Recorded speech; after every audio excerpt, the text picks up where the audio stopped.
This is no ordinary balloon. What a view! This is incredible. An Ontario County nonprofit. Overlook Horizon high altitude balloons. 3, 2, 1, launch. Hey guys, Tori here from Overlook Horizon, live this morning, July 20th, the Thursday morning here in Farmington, New York. We're ready to launch our weather balloon here this morning, so we're getting all set. Actually, we're all got helium tanks are ready. Weather's looking great here. I don't know if you can tell on the camera, but we got pretty much blue skies going on, so it's going to be hopefully a great day to launch this. We should get some pretty awesome photos and videos from this flight. And the big news of the day here, live video, hopefully. We'll see if it works. Live video. This is the first time we're going to try live video from the balloon in flight. Live, I should say live in flight video. So this is a bit of an experiment. So let me set some expectations here right up front on the live video system. So there's a couple of things that we're tracking here as far as what may or may not work, but first thing will be range. Really have no idea what the range is going to be on this. I'm hoping that it lasts more than maybe a couple of 100 feet off the ground. In theory, this should last, it should go about 20 miles, should be the range of this, is what the theoretical range is. But whether we actually see that today is probably going to be pretty iffy. There's a lot of variables that are involved, how much the payload is swinging, where the antenna is pointed while it's in the air. So a lot of things are going to affect that range. So that's number one. Number two, for what we may run into is we've had a lot of interference from the live video system and our tracking system. We have, on our tracking system, I'm going to tilt this camera down a little bit here. On our tracking system, we now have 6 antennas on board. That's a lot of antennas that are transmitting or receiving signals. So 6 antennas on board this tiny little box, and they're causing a little bit of radio frequency interference. Actually the tracking system seems to be doing okay, which is great. That's kind of the most important thing, that the tracking system works. But somebody's saying I got an echo in the audio. Let me see. Do I have like an echo effect? I don't think so. Let me unplug and replug. Echo in audio. Here, I don't know if that's any better. You might get some feedback. I'm going to see if I can monitor it, and I'm going to see what it sounds like. Oh, all right. Well, hopefully that's a little bit better. We'll see. I'm not sure why that would be echoing, but all right. Well, hopefully that doesn't echo too much. But so we've got a lot of radio frequency interference that may be an issue today. Not so much with the tracking system. The tracking system seems to be working okay, but the video system, generally, when the tracking system broadcasts its position, a couple of times during testing, the video system would shut down the instant. So the Raspberry Pi would lock up, it would just completely freeze. If you're familiar with Raspberry Pis, like cron jobs would stop running, nothing would happen. The Raspberry Pi would just be frozen in place. And theoretically, we could probably build something into the system to try to reboot itself, like a watchdog timer or something like that, but we don't have that right now. So if it freezes in flight, we're stuck. We got nothing else that we can do in flight. And then number 3 for issues is battery life. This thing draws 3 amps from our battery. It's a ton of power. It uses something like 8 watts of power is what we're drawing here. So so this video system uses a ton of power, and that's intentional to try to maximize the range. We've got a high power transmitter on there, way more powerful than any of the other stuff that's on board, the tracking system or anything like that. So high powered transmitter. And that could kill the battery. Now in testing, we got at least an hour. So if we get an hour of battery life, that should get us live video to like 60,000 feet. That'd be great, fantastic. We actually added more batteries, so we may be able to get it for longer than that. Or it may last about 3 seconds after liftoff, and we have no video after that. So I have no idea how long this is gonna last, but we're gonna give it a try, and we're gonna see what happens. So hello to everybody. I see all the chats coming in here now. So love the stream last time, says Michael. Had to come back. Thanks for coming back, Michael. No echo on YouTube, says well. Okay, awesome, good. Glad that's there. Who's the little guy in the background? So we've got some friends hanging out, coming to watch the launch here today. So who doesn't like to watch a weather balloon launch, right? Oh, Gregorius says sorry, it was on his end, the echo. So, so anyways, here's an idea of what we're looking at today for flight-wise. Let's take a look at the prediction here, and then I'm going to have to get going. Oh, I should show you the countdown here so everybody knows. Let's get the countdown up, and we'll show you where we're flying here today. So we're about 53 minutes. We got to start filling the balloon like now. But here's a look at the flight prediction. This is roughly what we're looking at today. We'll come back and we'll talk more about that here now, but we're already like 2 minutes behind schedule, so I'm gonna wrap up in a hurry, and we'll come back. We've got more to do. We got lots of time before launch, so that's a look at what we're expecting today. But I'm gonna get started. We're gonna fill the balloon right now, and we'll see what happens. We'll get questions and stuff like that once we get the balloon filled. So, all right, here we go. Hey, Mike. Want to fill a balloon? Yeah, watch out for all those cords there. Oh, but we don't get to blow anything up. It's not hydrogen. Yeah, no hydrogen today. We are using helium to fill the balloon. We also got a hot mic here, so if you want those here. Give you those. Here, you want to help? Here, put those on.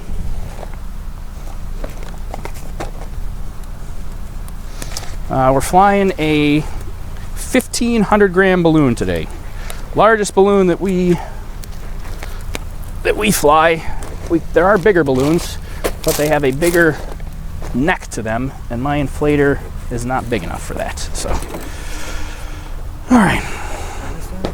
Yeah, probably have it go out that direction here. Limited to where I can go here to start with.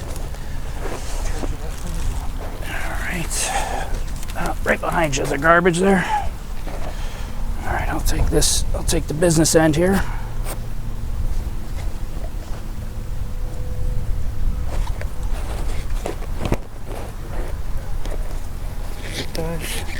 Yep, got those back there.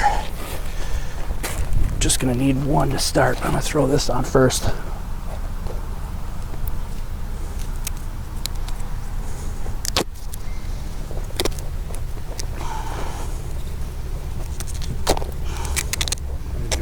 Somebody else's technique. I know, right? It's a little. All right, so that's on. That's gonna go up there. These are gonna go here.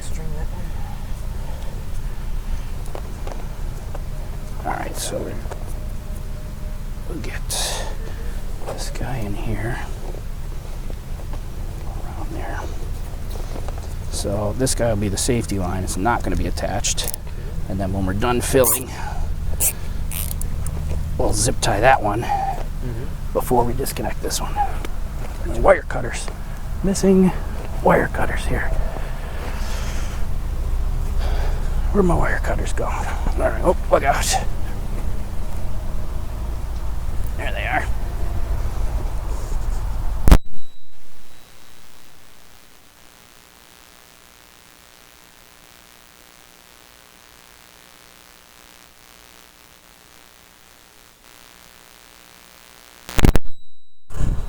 You're just going to help point the balloon, or just make sure it doesn't blow off. Watch your finger there for a second. Better the finger than the latex. Yeah. So when this fills and it gets upright, you just want to make sure it doesn't blow over too far, and only touch it with the gloves.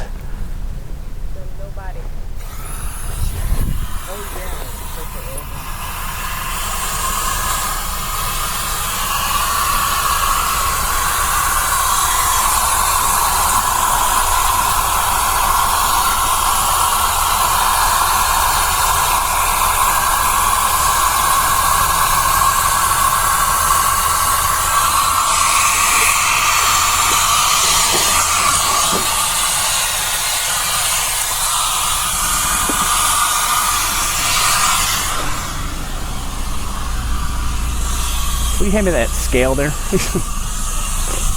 Cord doesn't reach. Thank you.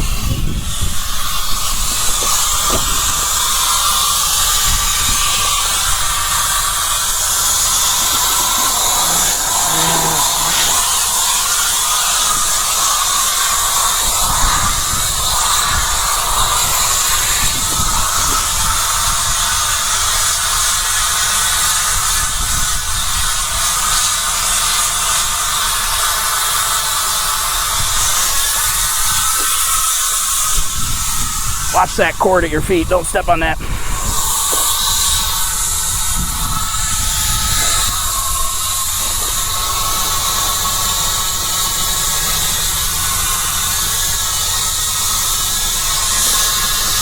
All right, we're getting there. Let's see if we can do it in one tank, or there's like half a tank left here. So can we do it on half a tank, or do we got to switch?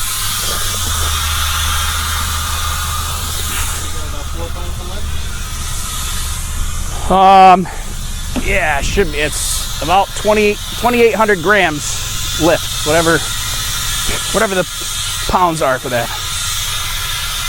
I'm just guessing because a gallon of water weighs about 8 pounds, and I'm seeing about a half a gallon. Yeah, that sounds about right.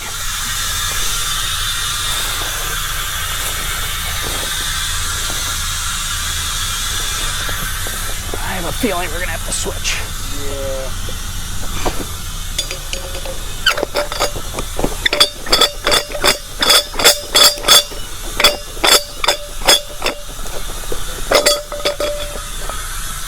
I hate switching.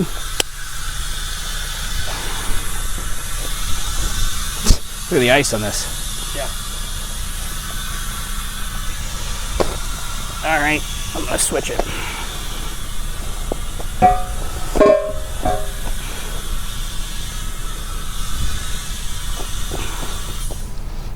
All right, so just keep an eye on the balloon because this will twist like crazy as I'm unscrewing this. I'm gonna intentionally twist it and then hopefully intentionally untwist it when we're.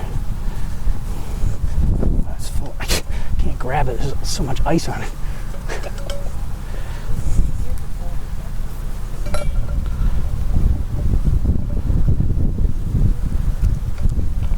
Actually, usually Really close. Feels like the wind is starting to lift a little bit. Usually I can't spin this thing without the hose twisting, but there's so much ice on it that actually spun. Yeah, exactly. All right, continuing.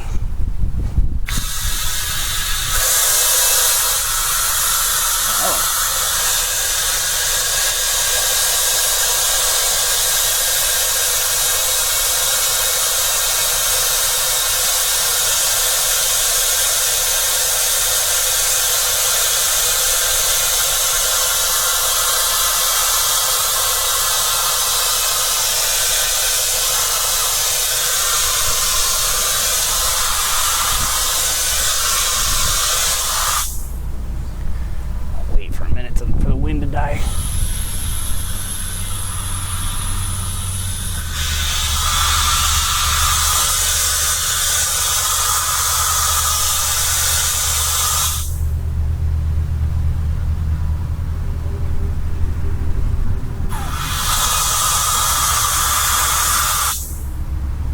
Well, that seems like it's lifting now. Seems all right, right? Doesn't seem like artificial lift. You know what I've always wanted to do? 45 minutes into it. I don't even know if I still have it. 45 minutes. I've had this thing for 3 years. Never used it. Never used it once. Let's try it. So what's the thought? Just put that on there, compare it to the. Yeah. Exactly that scale. That's funny. There's no battery in this scale. Okay. Do I have any? I might have batteries. Oh, nope. I definitely don't have AAA batteries. Okay. Well. Well, the mystery remains. Yep. Okay. So we'll try it on the next launch. All right. Well. So much for that. Always wanted to use that. I always forget. Okay, so now let's seal it. We're gonna need 3 of those, some of that, and my wire cutters again. Oh, that went down my fence. Right behind you. There we go. So which one becomes the payload line? This one. This small one. Oh, it is attached. All right. Didn't see it. Yep. All right, so hold this guy up there, and actually, if you can hold up here, Yep. I'm gonna twist the bottom, and then I'll catch this. I catch this guy in the zip tie, and then just around here. Also, you zip it above the tube to pinch it off a little bit. What's that? You zip it above the tube just to sort of pinch it and Exactly. catch it on. And that'll be kind of our safety line. And then we'll undo the zip tie. This way it's always attached to the ground somehow.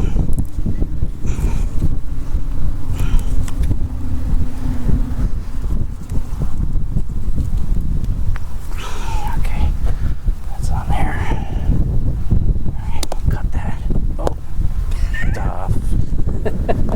That's the second time. Good thing you got lots of zip tie. It's the second time that happened. That happened last time, like the zip tie failed. I've never had a zip tie fail before. I mean, they are a couple of years old, but I've never had a zip tie fail like that. Okay, let's try that again. Is that one gonna hold? Yeah. Okay, cut that a little shorter. Okay, so we're on, we're attached. All right, you just keep hold of that. I don't trust it, but that's last resort.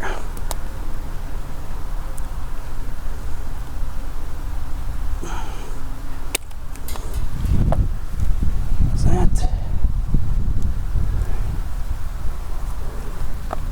All right. Now we're going to catch all of these in one shot, hopefully.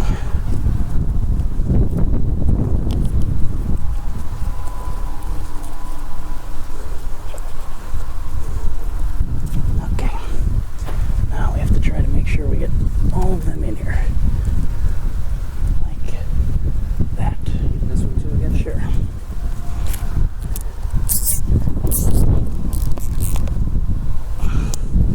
There. Let's see if this zip tie works. Don't cut that. We need that.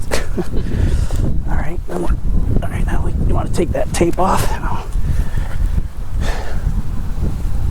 FAA guy, sir? Yeah, must be. I think his name is Bob. I don't know. Let's see. Okay. Let's see. You can let go. I got it. I'm gonna have you grab again though. Hold that. And this one's just gonna go all the way around the tail, all the way around, and we'll get the payload line too. Why not?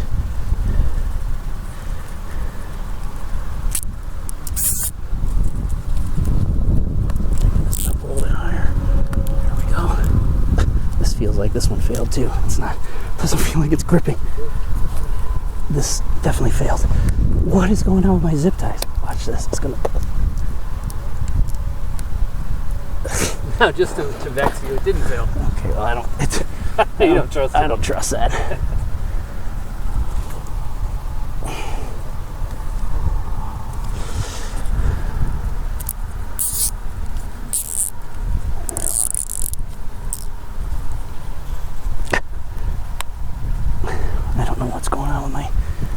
Zip ties today.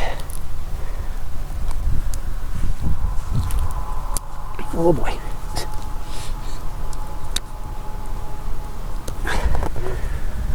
Alright, let's get this. Yeah, there goes. That one, I don't think that one's on either. Like it's so loose, it didn't sit tight. Actually, that's the first one, I think. I think the second one let go. Where's my other? I only got one payload string here.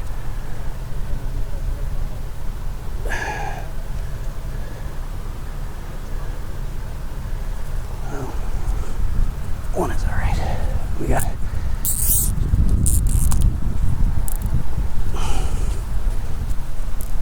That one feels better.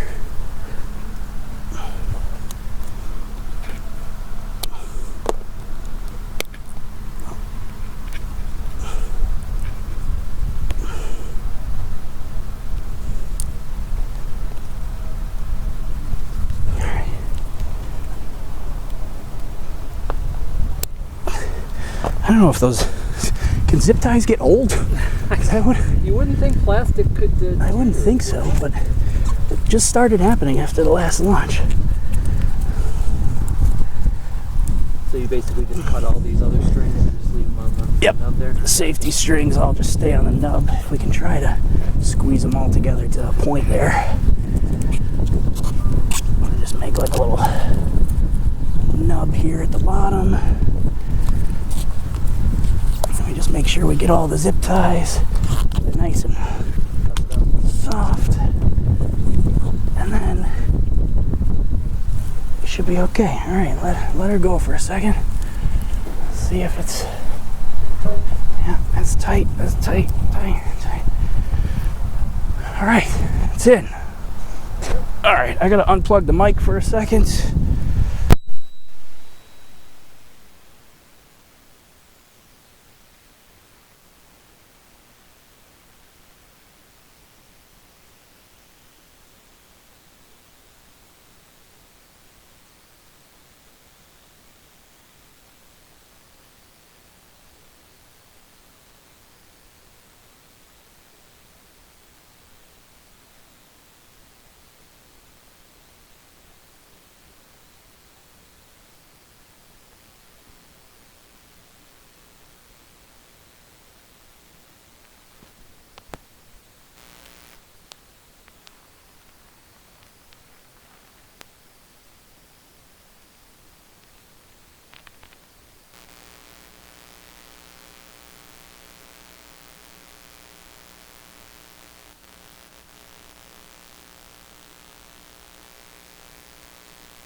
Okay, I think we're set. So that took us a little bit longer than I expected, but we still got 6 minutes till the next thing we got to do. I'm going to take some pictures, and then electronics are going to start coming on at T-minus 30 minutes. We're at 36 minutes right now. So electronics will come on at 36 minutes. So we got a little bit of time. Let me grab some questions here before I take some pictures, and we'll see what everybody's talking about. Let's see. Marcel says, hold your horses. I'm still at work. Well, you got 36 minutes to. Will this be the last balloon using helium or the second from last? I don't know. We've not finished plans to switch to hydrogen yet. We still have a lot of helium, so we'll probably keep using helium. Actually, probably for the rest of the year we'll be on helium. But let's see, what's the highest one of these has ever flown? I think like world record for like a small balloon like this is like 140,000 feet. NASA with their like really large balloons, they can get way higher than that, like 160 or 180,000 I think, but our highest is 112,000. This one will not go that high. We should get to maybe like 103 to 108,000 today, somewhere in there. Where are you launching from? Is this the same site as last time? Nope, this is a different site. So we are in Farmington this time around. So we are at a different site. Let's see what else. I can't verify the location. APRS isn't active yet. Yeah, I just activated the APRS, the car APRS. The balloon, I don't know if the balloon APRS is. The balloon APRS should be active, although I didn't check to see. I'm eye-gating, you got your balloon too. So. Oh, you got your eye gate up? Yeah, my eye gate's up. Okay, so Mike's got his eye gate, so I won't worry about my eye gate right now. Okay. So that you should get, the balloon should be transmitting right now. It's on ground power. We'll switch to battery in a little while. Let's see. So yeah, you should be able to get the APRS on the balloon. Depending on the balloon material, can burst immediately. Let's see, I thought it usually bursts at 100,000 feet. It really depends on the size. It depends on a lot of things. Size of the balloon will depend on how high it goes. How much helium you put in will depend on how high it goes. How heavy the payload is will change it as well. So there's a bunch of different factors, but there are a lot of different balloon sizes. This is a 1,500 gram balloon, which is pretty large. This is pretty much the largest balloon size we can fly. we put in enough helium for it to go about 4.5 to 5 meters per second on its ascent rate. If you put in more helium, it will go up faster, but it will burst sooner because there'll be more internal pressure, and so it'll expand and it'll burst sooner. If you put in less helium, the flight will last longer, it'll go up slower, but because there's less internal pressure, it will burst later. So, but in order to, if you want it to ascend slowly, you got to make sure that it doesn't ascend so slowly that you end up with a floater that just stays up there forever. So you got to make sure you put in enough helium that that it's definitely going to burst.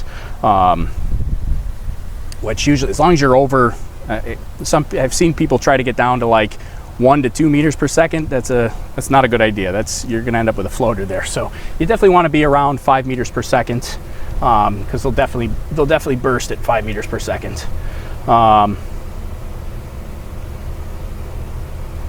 Let's see, balloon weight's just a measure of how big it is. Yeah, so the balloon weight it's a measure of how big the balloon is, how much material there is there.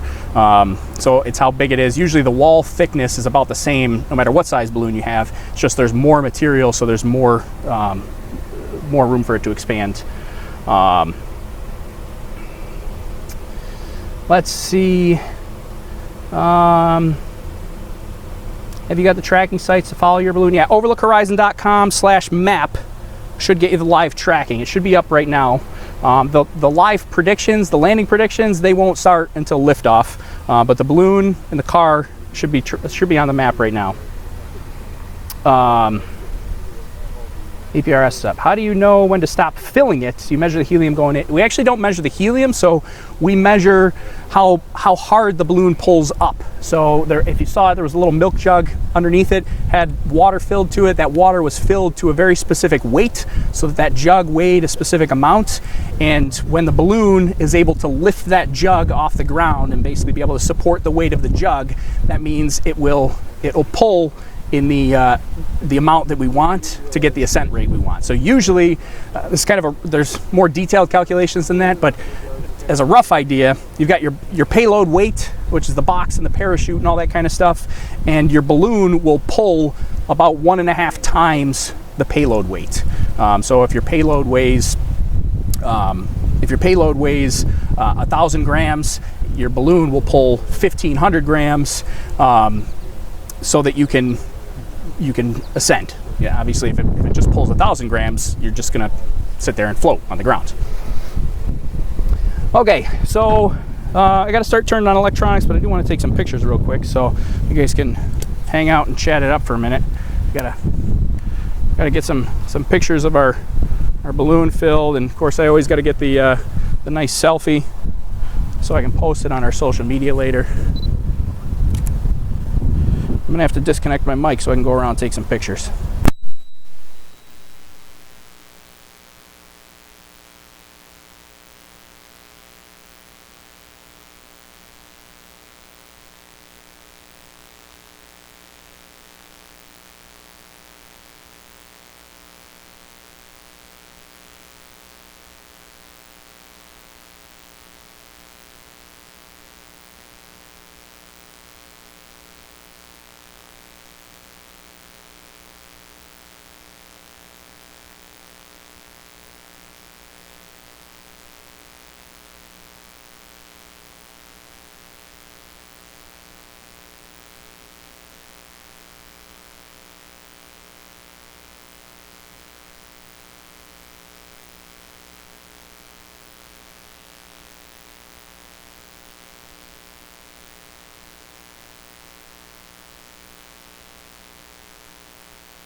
Okay, so we're under 30 minutes, so ready to start powering on. So this is going to be the backup tracking system.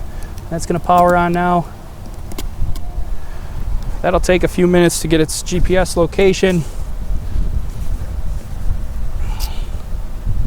Then we're going to verify radio reception. That's the biggest thing right now. Oh, and I should show you, I just saw that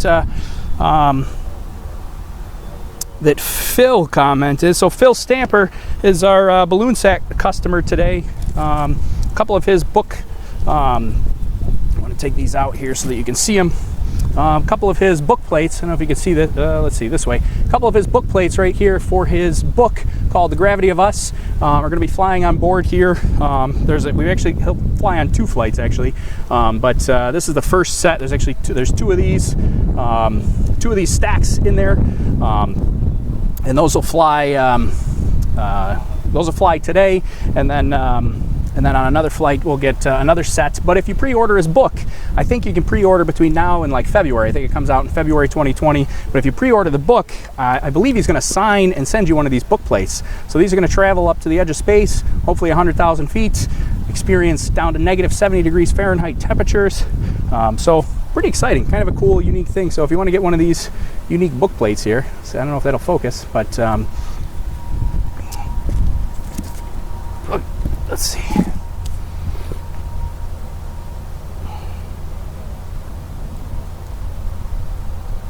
All right. Okay, that's good. So we're going to verify radio reception. Make sure the tracking system is working. All right. So I got the primary, the backup. Still no GPS yet. That should come online. It's still pretty early for that. So let's see, we weren't under as much pressure today. You're not sweating as much as the last time. Now, still a little bit of pressure, so I'll give you a little bit of background. We had a bit of an issue with the video system this morning. My own fault, but as I was setting up the video transmission system, it was flopping all over the place, so I decided to zip tie it to this table here that's next to me so it wouldn't just fall on the ground and break. When I was zip tying it, I cracked the SD card that powers the Raspberry Pi that's going to show us live video. So I cracked the SD card and I was like, bah!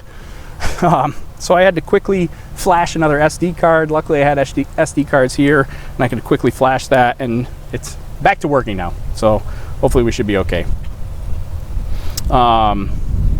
And let's see, what else? I think we're all right. 11, 12, and 9 is on the tracking map. Oh, 12 must have just come up here. I see 11. I see... oh, there's... I don't know which way I'm scrolling. Is this up or down? I'm trying to do this on my phone. Let's see, I see 11 and I see 12. All right, perfect. So they're both tracking good. Let me check our landing predictor, make sure that's online.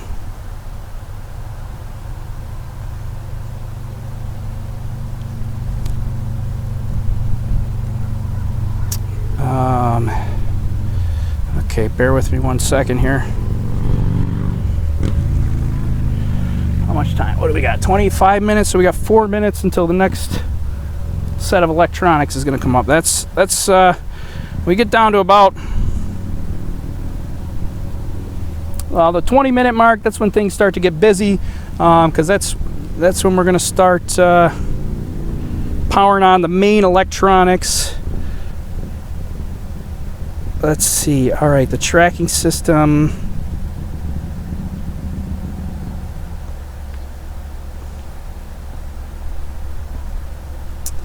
I think it's having an issue here. So let's delete this for a second.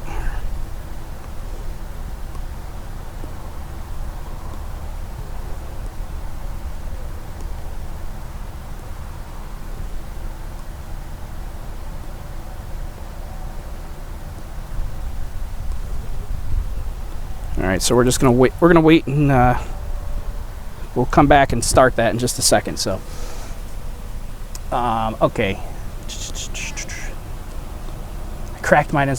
as well the other day. It makes the Pi hot. Yes, it did. When I cracked the SD card, the Pi got crazy hot. Like it burned my fingers when I tried to pull the SD card out of it. I have no idea why that happens. That was unexpected. I've not done that before. Just a question, not would it be possible to disperse someone's ashes into space using a weather balloon? Actually, there is a company that does that. We don't do that, but there's a company out there in like the Midwest somewhere that, God, I think they were going to say, they said they were going to be watching too, and I can't remember the name of their company, but I was going to tell you about them, but I can't remember the name of the company. But there is a company out in the Midwest that if you pay, they'll scatter ashes of loved ones. I think they do it for pets and people and stuff like that. So, but I can't remember their name. But they do that. I'm sure if you Google it, I don't think there's a ton of companies around that do that. So I'm sure if you Google it, you could find it pretty easily. Okay, so we still got time. I'm ahead of schedule. We're ahead of schedule. We are. What's that? What'd you forget? I don't know. That's what. Nothing. I'm 1 minute ahead of schedule here. Let's see. Depends on. Somebody asked about space. So launch at 9:25 a.m. CDT. Well, it should be 10:30 or 9:30 Central Time, 10:30 Eastern Time.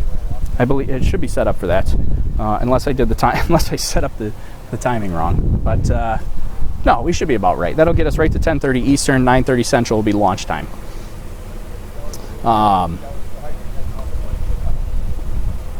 So let's. Yeah. Oh, here we go. Let's take a look at the flight prediction again because we started covering this. And where's my mouse? There it is.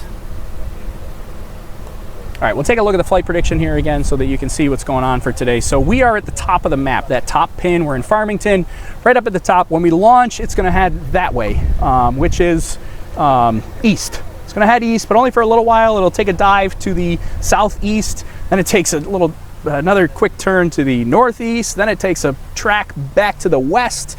Then it'll do that little loop in reverse after burst, and hopefully landing will be pretty close. The flight prediction, this is actually an old flight prediction. The earlier flight prediction that I ran this morning, this kind of tightened up a little bit so that the shape is still the same, but that landing location shifted up like maybe 1 or 2 miles north of where it is on this picture. This picture is like 2 days old that I put in the live broadcast here. So since then, it kind of shrunk up a little bit. So it should be pretty close to us, which is intentional so that we can hopefully get the live video. I wanted it to stay relatively close. So, all right, so time to start powering things on.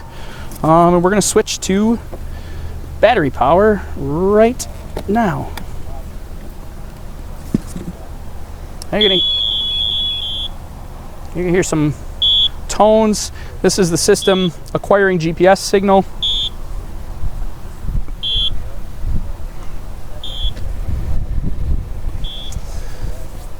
We're going to wait for it to acquire GPS. This will take a couple minutes. Verify signal reception. After that happens, we got to call the. Actually, that was pretty quick.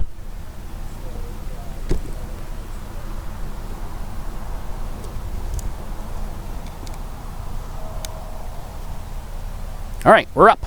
Okay, so we're on battery power now. We're disconnected from the ground. Now we got to start. Actually, we're going to call. We're going to call the FAA, the Rochester Tower, and Cleveland Center's ARTCC. We give them a heads up that we are launching here. So I'm going to put you on mute while I call the FAA. And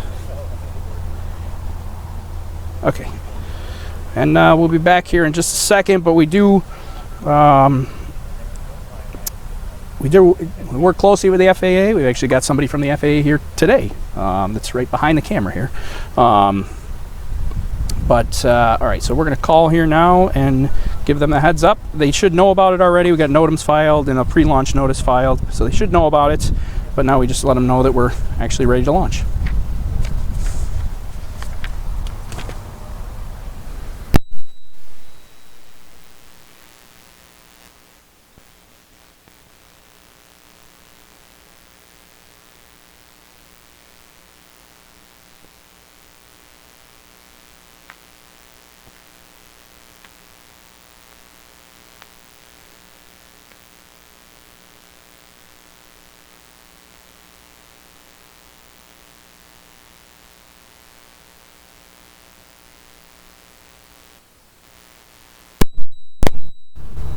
All right, so there's the first one. That's Rochester Tower. And then we'll call Cleveland Center. That's the center that manages the upper airspace in this area. So Rochester Tower is, you know, they're local, obviously, and then Cleveland Center takes over in the upper atmosphere.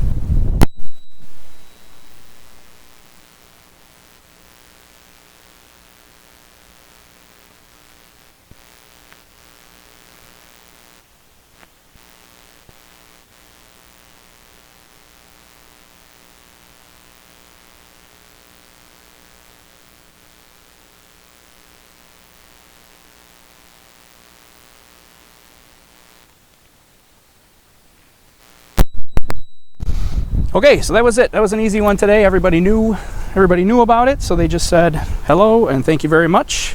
So it's always nice when they're nice and easy like that.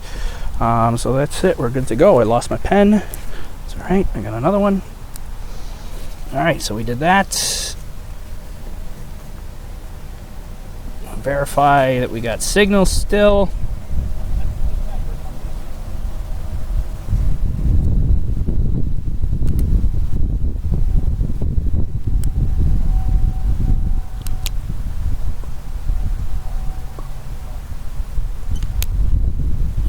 Yep, that looks good. Signal is okay. That's it, 10:13. So yep, we're good. All right.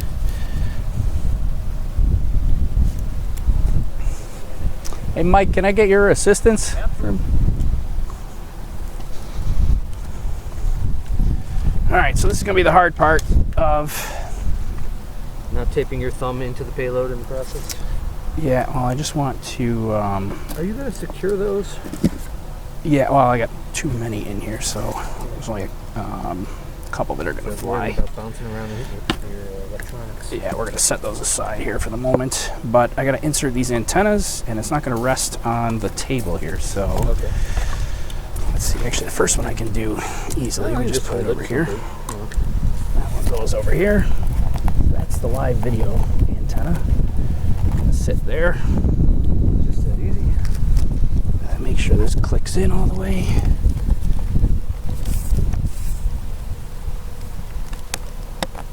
Alright, definitely clicked.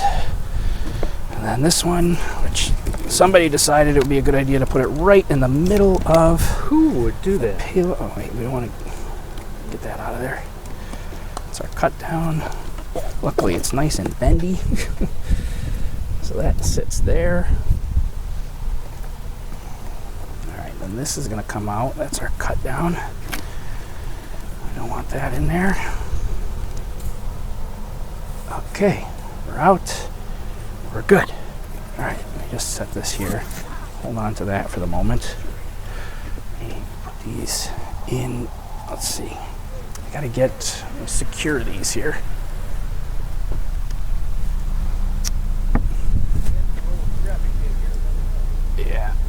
Actually, I got a little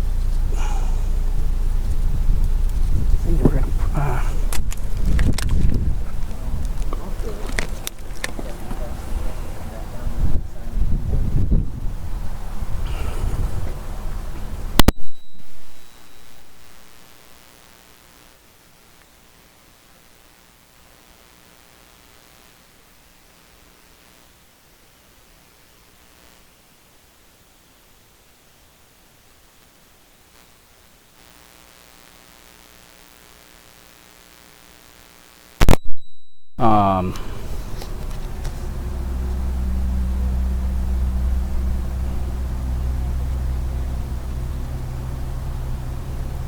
where are we? Okay, yep, so we did all that. We can start the cameras up. So I'm getting 11 and 12 on my APRS station. This is the 2 APRS you got on Yep. screen now? Yep. Alright, so cameras will come on. We should hear them. There's one. There's two. Sounds familiar. And then this is the live video system coming on. We just got to make sure our blue light turns on here, and then we'll verify.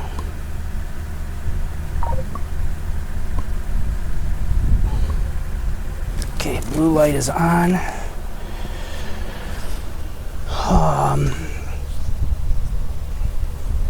Okay, let's switch this to, oh, actually, if I hold this, can you unplug the HDMI cable from the back of this? Should be this one that's textured here. Yep, got that, thank you. Back to, so where we're going? Yeah, right up here, should be in the back of there somewhere. Yep. Perfect. I'm gonna put that right in here. All right, just let that hang there. All right, so we should now have, yeah, there's live video of you. Upper belly. Right there, yeah. All right, so there's our Smaller target. there's our live video right there. We'll switch. We're gonna switch over to here for a second. So there's the live video from the payload box, the inside of the payload box, and now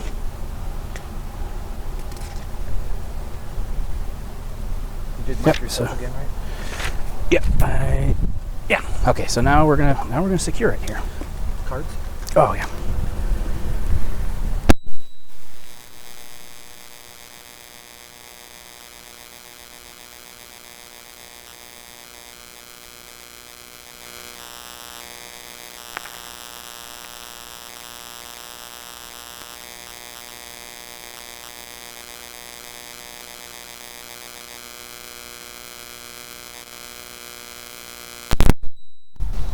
Okay. What is this? That's part of my cut down. All right. GPS.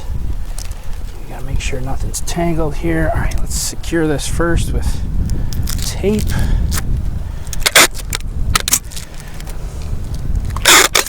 We did, in case anybody's curious, if you watched the last launch, we had an issue with our anomaly alarm. I did fix that, so we're good to go with the anomaly alarm. That also serves as our landing alarm and our locator beacon on landing, which I never really realized how much I actually liked and relied on until I didn't have it.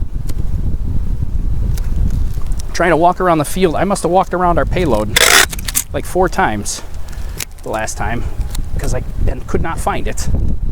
It was right next to me, and I knew I was there because my GPS said I was there, but it was in tall grass, and I couldn't find it. If we had the landing alarm, it would have been a whole lot easier to locate.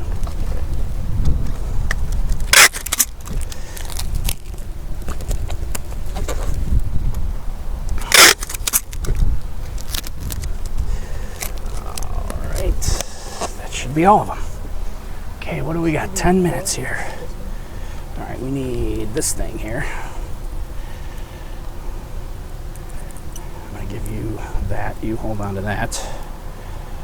That's gonna slip on there. That's gonna slip on there. There should be another one over there. Is there one by you? Okay.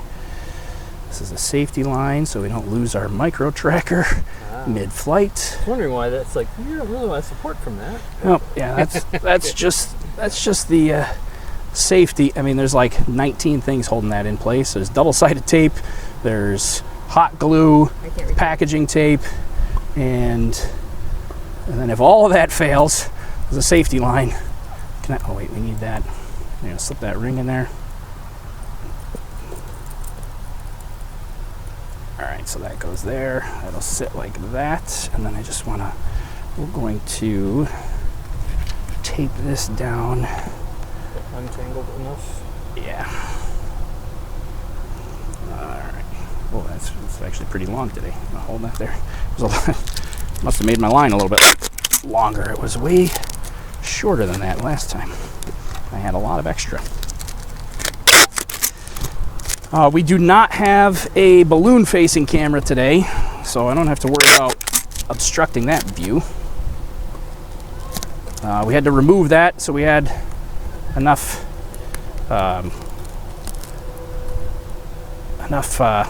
weight allowance for all our live video stuff and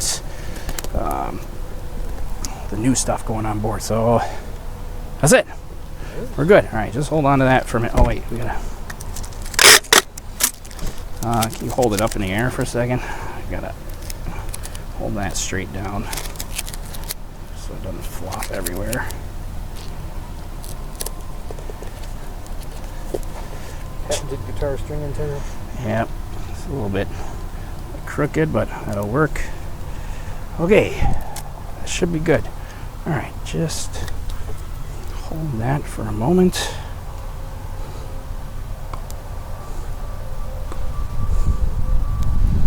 Gonna hook you up to the balloon. Which, do there. 80 gazillion. What's that? Like the fishing lines. Oh. It's enough. You don't actually want too much. Yeah, it's actually nice and lightweight, and there are regulations for the strength, the strength of the string. So they want lightweight string so that it'll break. All right, I'll come back to your questions in a minute. We're coming down to crunch time. What are we, 7 minutes here? Okay, that's there. Cameras are running. Yep, I'm on the live stream. Signal's working. Payload secured. That's secured. It's attached to the balloon. We're not launching at night, so we don't need strobes.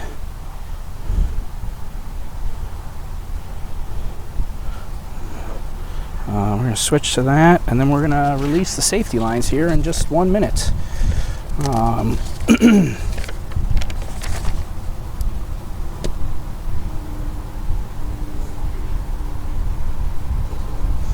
Okay, I got to disconnect for a second. I'll be right back.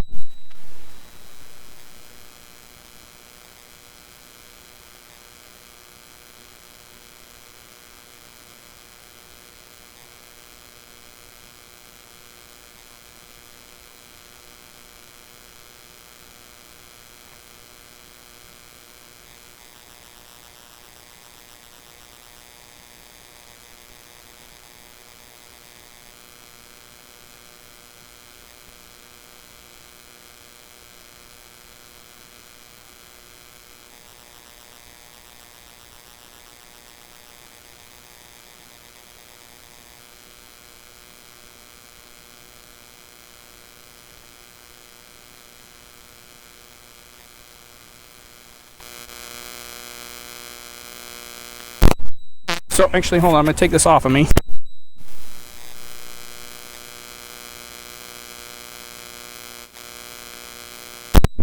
Alright, so I'm going to leave this microphone with you. I have to go out in the field to launch this, but we're going to switch to this. We're going to switch to this view right here. I don't know how long this is going to last. Here's our live video feed. We will see how this goes here. I don't know what to expect, but we're gonna give it a try. All right, I'm gonna clip this up, and time to launch.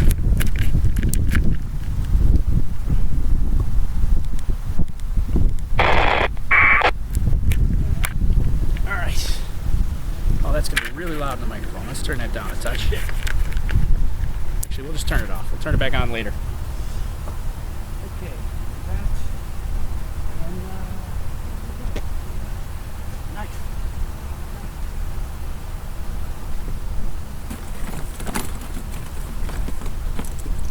Okay, cutting the safety line.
kinda. It's kind of working. I'm trying to keep it It's very cutting in and out quite a bit.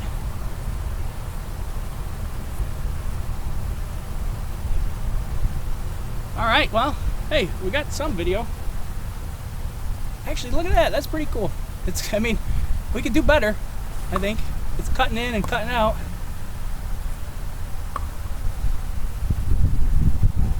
It's pretty cool, though. Never had that before. It's right in the sun. I wanted to take some pictures. No. Brought my nice camera today to take some nice pictures. And Yeah. I've been holding it, so. it's like directly at the sun. Can't see it.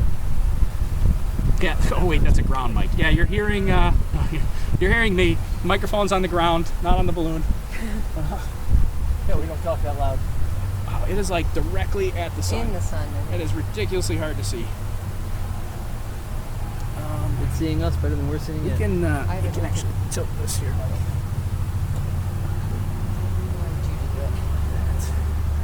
Let's see how that works. Kind of cool. How about that? We should actually so this we might need to resize this video a little bit because there should be more information that we can see here. Let's see. Oh no. Don't do that. We want to scale this. Scale to fit. Get rid of the cropping. We get any video? Are we looking at the sun?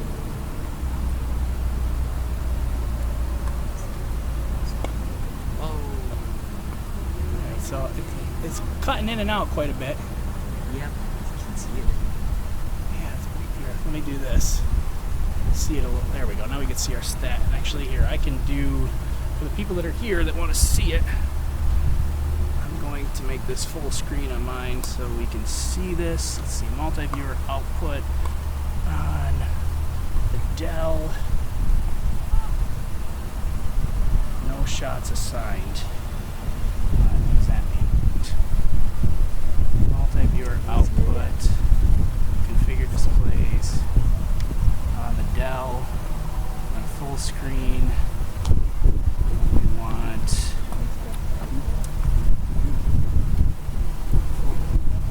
full camera. Right, output, multi-viewer display. There, okay, so now we can see a full screen here. And it's hard to really see this. But yeah, so for Mike, in case for anybody that's here, well, I guess for you guys can all see this on camera too. So in the top left-hand corner, that's our signal strength. Ideally, we want that to be better at minus 70 to 80 here. That's pretty weak. I think to have like full signal, you want it to be like minus 45 dBm or somewhere in that range. Up in the top right is our transmission rate. We're about 1 megabit per second. I did drop the transmission as low as possible to try to improve the range. And then we've got CPU and RAM usage in the top right as well. So that's what we're looking at here. So we'll probably hang out with this for a little while here. Let me see what. I'll put the microphone back on for a second, and we'll try to answer some of those questions. We should do. Oh, you know what else I forgot? I don't think the.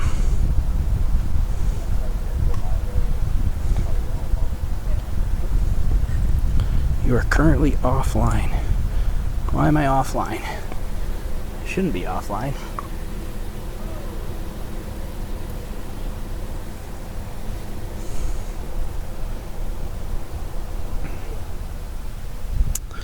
Okay, I don't think I shut off the prediction software, but I'm going to restart it here now.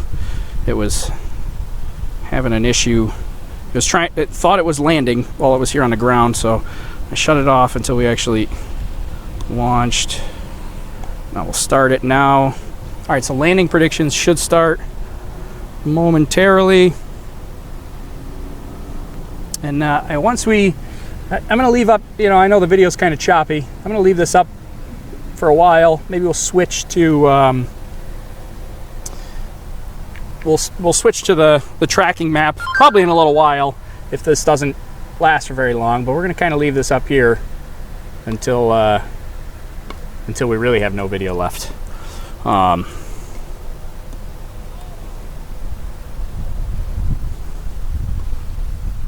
me just make sure.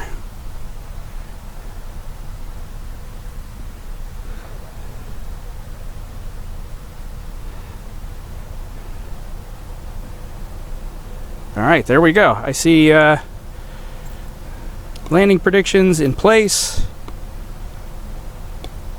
Should be landing around 1 o'clock or so. And so that's going to update in real time while it's flying, and we'll see how this works here. All right, we're going to let it keep going here for a bit.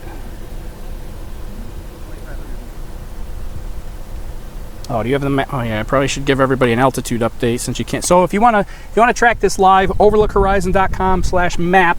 You can do it on a phone, you can do it on a tablet, you can do it on your computer. We're currently at about 9,000 feet and ascending. I also need, let's see, I need this turned on. And we should probably also check, we should check the ascent rate and see how well we did on the ascent rate. Did we get it, or did we get it, or are we off?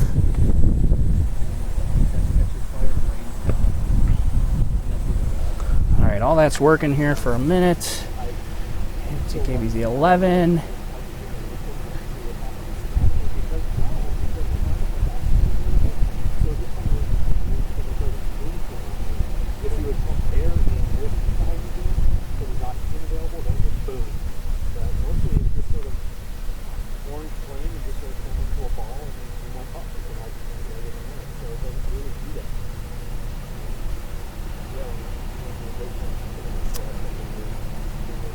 All right, so it says vertical ascent rate. Our last vertical ascent rate was 3.3 meters per second. That's kind of slow. We're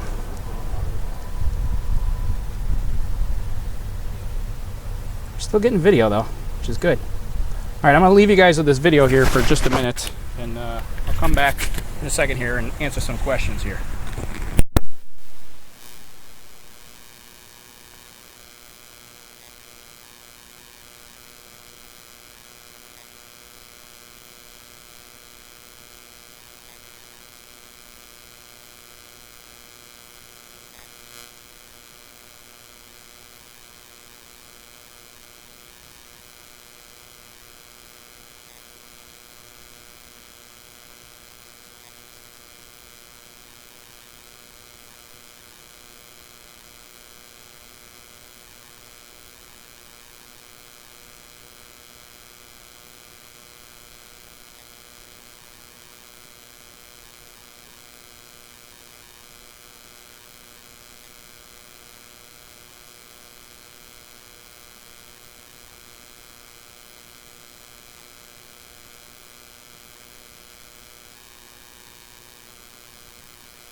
right, so I'm back.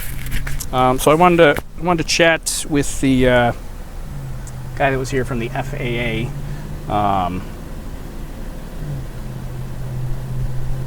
So that at least so I could say hi before he left. But yes, it looks like we're I don't know, we still got some video, but we're kind of cutting in and out. I got to look and make sure it's pointed in the correct direction here. But before we do that here, I'm gonna go like this, switch this to the live output here. All right, so I'm gonna try to repoint this antenna, because it's really got to be pointed like directly at the balloon to get any sort of decent signal here. So we're actually a little bit too high, the antenna. We can tip this down a little bit. All right, so there's that. Gotta calibrate the compass here. Actually, I can use a regular compass. We got to be at 150 degrees from our position here, so we want to be about, it's actually, I don't know, this, I want to be this way actually. Oh, that's too much.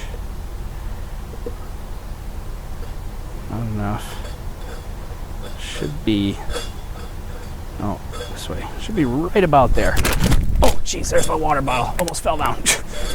Tripped over the water bottle. And there, oh, we lost it. I guess that did not help.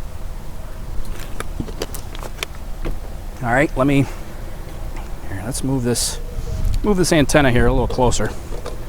There we are. I suppose I can't read the,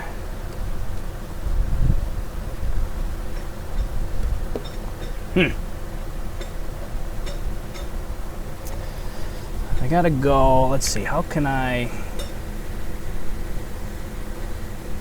Let me switch it back to this so that I can personally read signal strength.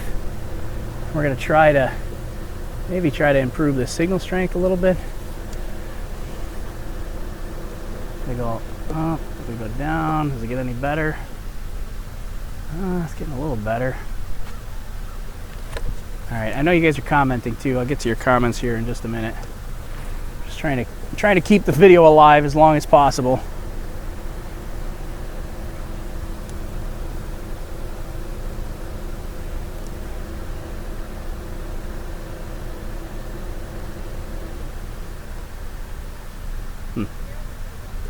All right, well there's a look at where we are. This probably looks a whole lot better. Well, probably doesn't look that great, but might look better to you guys. Just because it's so sunny here, I can barely see the screen. So anyways, there's our live video. I guess we got some improvements to do, but it lasted a little while, I suppose. All right, let me see what everybody's chatting about here in the comments. I haven't checked the comments in forever, but let's check it out. Let's see what everybody's talking about here.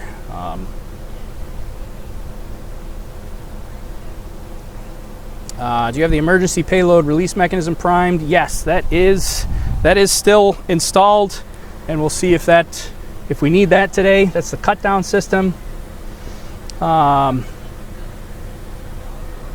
Let's see.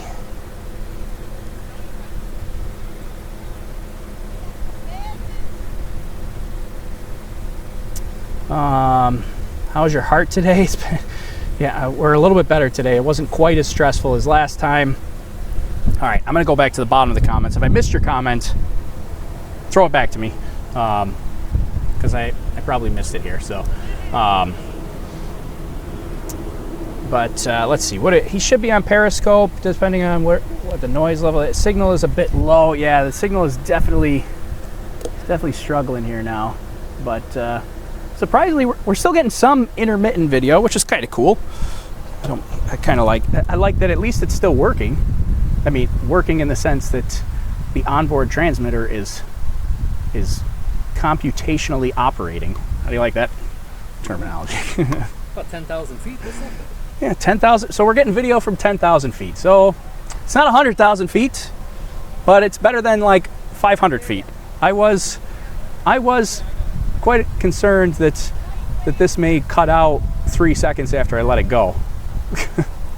Especially after we started walking away from the antenna, it started cutting out within 3 seconds already. But all right, let's see. Ground antenna is probably a Yagi or parabolic. Actually, so here's the ground antenna. I do have a Yagi antenna we could switch, but this is supposed to be a little better reception. So this is the antenna we're using here.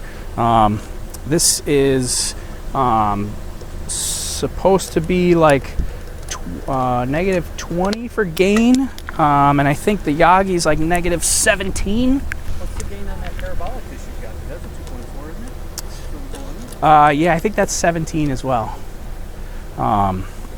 So yeah, I could have tried. I guess I could have used the parabolic. Well, no, the parabolic is a 1700 megahertz, but they do make the exact same parabolic for 2.4 megahertz or 2.4 megahertz.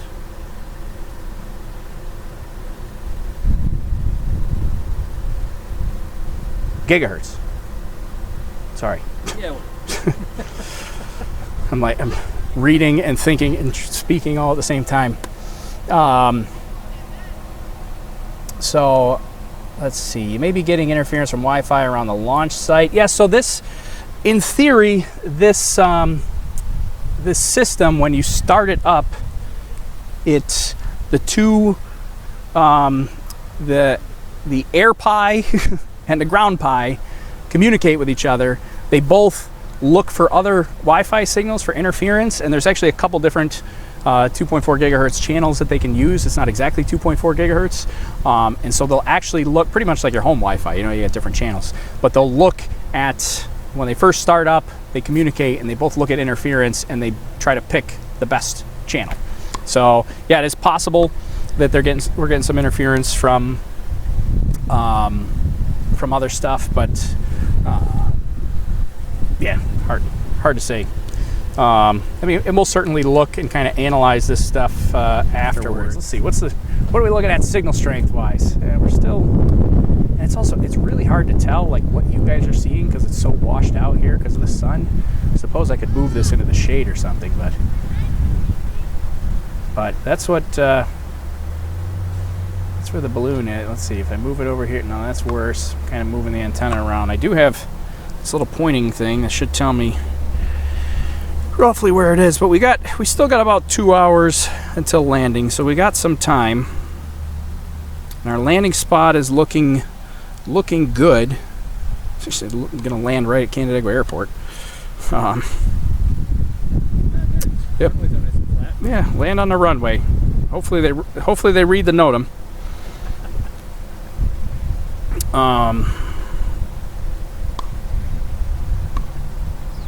And all right, so all right, I'll leave this here. What else? I'm gonna check. What was I gonna check? I was gonna check something. You wanted the direction of the antenna. Oh yes, thank you.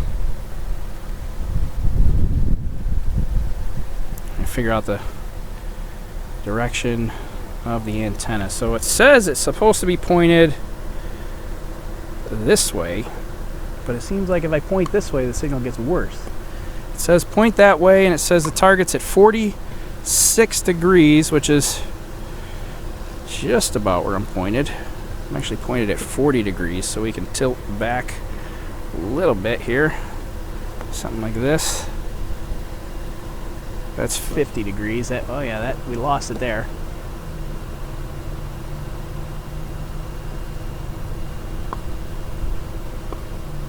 Yeah, we're losing it here. Oh, there. Now it's back. Maybe.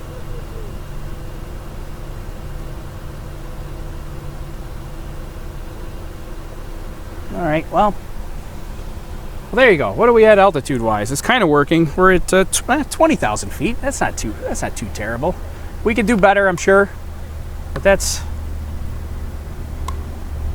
20,000 feet.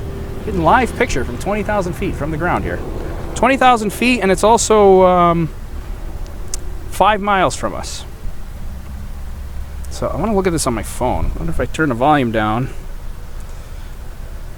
on my phone, how this is going to look. Because the monitor that I'm trying to look at, like I said, it's kind of terrible quality, but that's pretty cool. Kind of cool. Kind of looks like our old camera that we used on like our first 2 flights, the old grainy camera that we had. It wasn't great, but yeah, wish we got a little better reception.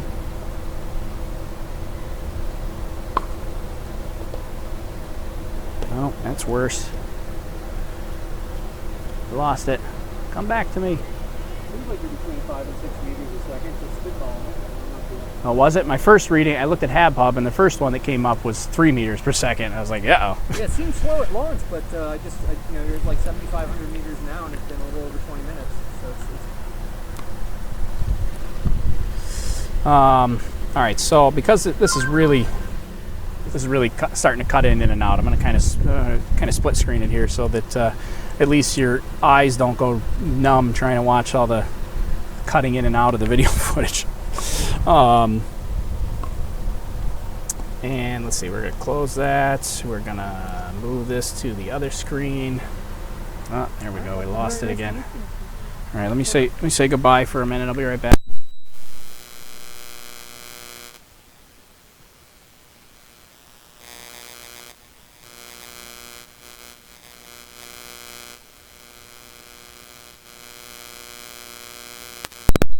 All right, I had to say goodbye to someone that was hanging out with us here this morning.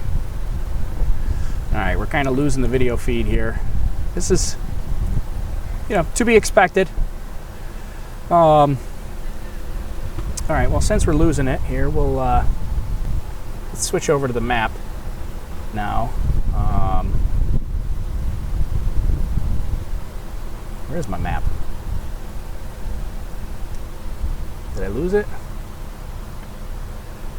Live tracking map, right there. Okay. Let's see if we can pull up the map, and then you can at least see where it is, what we're looking like. So there we are. There's live tracking, and then you should be able to get an idea for altitude. And if you go to overlookhorizon.com/map, you can follow along with it, track it live. And we are currently 26,000 feet up. Seems like maybe the video system, it was pretty much cutting in and out the whole time. I guess we'll have to check on that to see what we can do to kind of improve that. But this was an experiment to see if it would even work at all. Yeah, rate 5.7 meters per second is what HabHub is telling me, which is okay. Faster is actually better today. So if we went slower, risk of a lot of trees in the area for landing. And actually, we can try again. So when this comes overhead right before burst, we'll probably hang out for a while. Probably pack up, hang up here. Wow, people did a lot of packing already. Thanks, guys. sure. That's right. We can set up near the recovery zone, see if we can get it on the way down. Yeah, try to. I don't know if the battery will last that long, but we can try to set it. And actually, right before burst, burst is almost directly overhead. So it's going to go far away from us, and then it's going to turn around and come back. And when it comes back, we can try to pick it up again and see if we have any video. A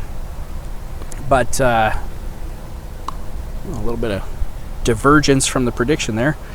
Yeah, 28,000 feet here now.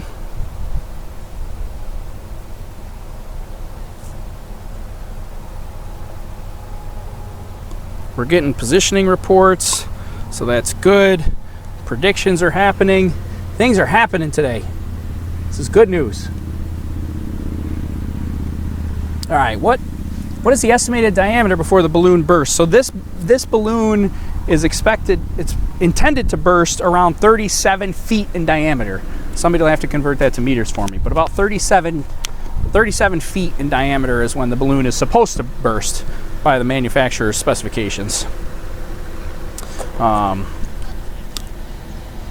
Let's see. Not on Periscope. The last cast was a month ago. Do I not have a stream on Periscope? Maybe that's why nobody on Periscope is chatting.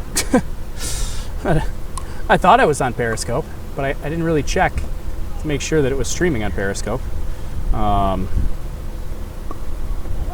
got a warning. Check encoder settings. Oh, bummer. Okay. I don't know what that's about. I've always streamed to Periscope, but apparently my Periscope stream failed. Bummer. Okay. I don't think the payload is $1,000. It's a lot, multiple cameras, flight computer. Yeah, so actually the payload and everything, there's probably about $500 worth of equipment on the payload. And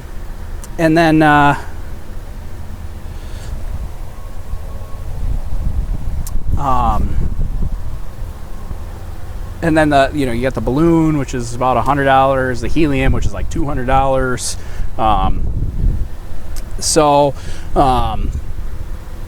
And then there's a bunch of like ground equipment here and stuff like that we have to have. So yeah, I mean, $1,000 estimation is a pretty good estimation. Actually, usually we estimate like that flights cost us about like $1,700 to launch. So that's usually what we estimate that the cost of the flight is. So let's see.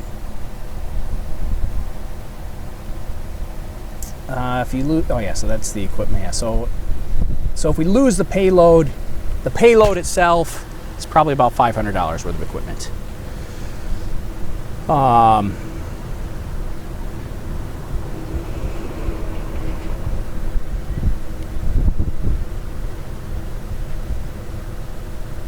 Let's see, streaming YouTube, Facebook, and Periscope. For some reason, the Periscope didn't work. I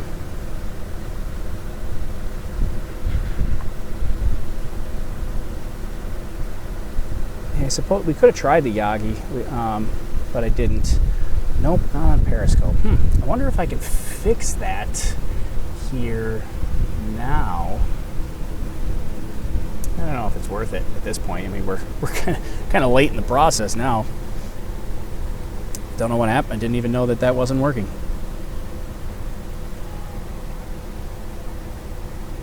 Your set audio bit rate is too high. Huh. What does this say? I can't see. Sending data. Huh. It never went live.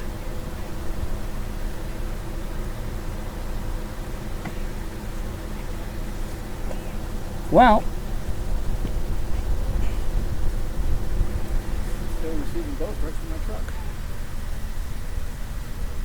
Well, apparently the Periscope feed is not working.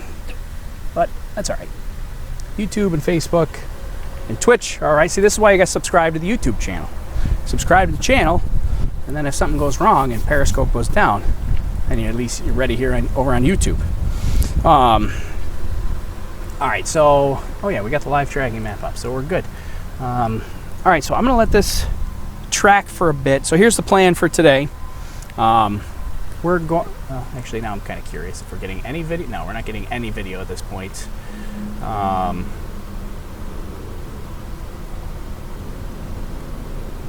wonder.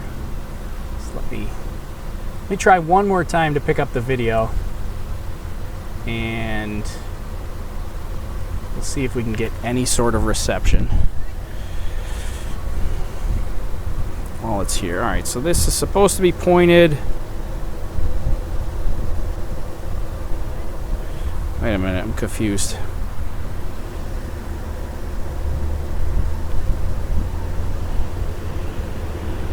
Oh, 132 degrees, which is not that way. Oh, there we go. My compass freaks out when I put it next to the antenna, which is really weird.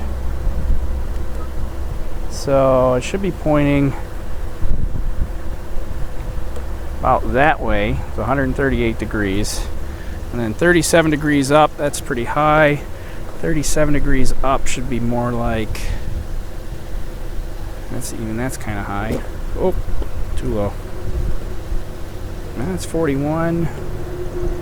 Trying to give this the best chance of possibly getting video back. Oh, hey, there it is. Yep. Yeah, there you go. Negative, still negative 85 here on the.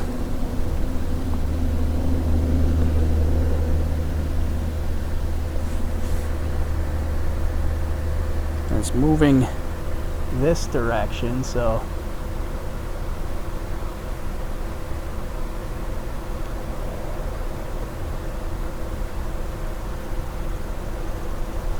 Yeah, now we're getting into negative 90 dBm, so we're pushing the boundaries here now. I was really hoping that would be better than that, but there you go. You got to experiment, right?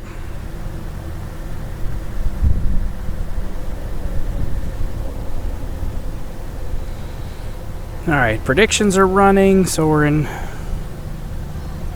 good shape here. All right, we're flying.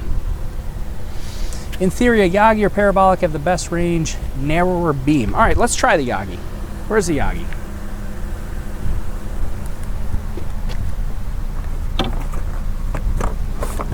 We'll try it. We got one of those. Yeah. Let's, here, we'll just disconnect from this. I'll just hold the Yagi for a second. We'll see. Maybe it'll get better range. Because of the narrower beam. All right, so it says that it's about this here direction-ish. Where's my phone?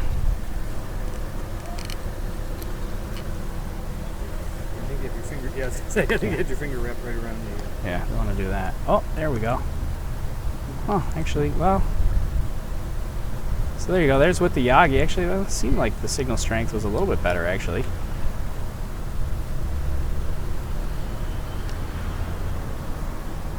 Yeah, maybe I'll try to unmount this patch antenna and switch to this.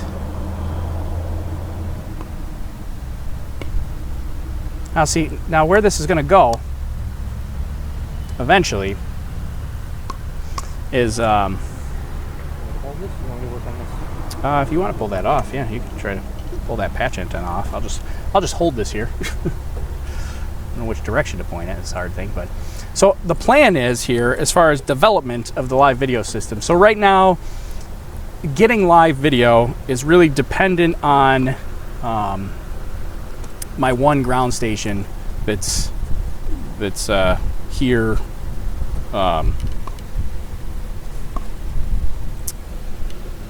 My one ground station that's here at the launch sites.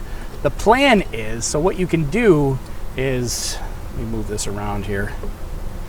Output, multi-viewer output, like this. Oh, actually, look at that. We're getting some black sky when the video comes in. A little bit of black sky here. Here, let's. Actually, we need the plate too. Do you have the? Yeah. Oh no, can't do that plate. It screwed it. Nope, you're fine.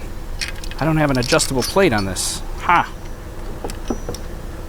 Bummer. Tripod's not going to do us too much good then. No, that doesn't help us. Okay, well, guess I need a plate for this. Should have thought of that ahead of time. All right, well, I guess that's not going to do us any good. I'll just have to hold it. Surprisingly gets decent reception, even with me just sitting here holding it. Kind of awkward, but all right, so I started talking about what the plan is here. The plan up here, is that what you're looking at the video there? Oh, I can't see anything on the screen. Yeah, I know, it's so hard to see. The plan, I'll get this out at some point. The plan is that you can implement multiple ground stations. So we have just the one ground station right now, but theoretically I could set up multiple ground stations. You know, I could have one downrange or in the flight path, and then take all of those ground stations, send them to a central server, like on Amazon Web Services, and then stitch them together and do the video feed from there. So that's the plan. Which is actually kind of cool. It's interesting that this is just interesting that we're still getting reception here. Wow, look at that! I'm going to switch to the full screen because every once in a while, when I do get reception, you can see the black sky. It's kind of cool. Well, at least it looks black here on my side, or black, blacker than it was at launch. What's our altitude? We're at 40,000 feet. All right, so that makes sense. We're starting to get black sky here. I wish I didn't have to just hold this antenna though, because I don't know. Really difficult to try to figure out where to point this. Can we maybe use the 1/4-inch mount on one of your other tripods and pinch it in there somehow? Yeah, we can use anything you can think of. It's fine by me. Let's see. It should be right about there.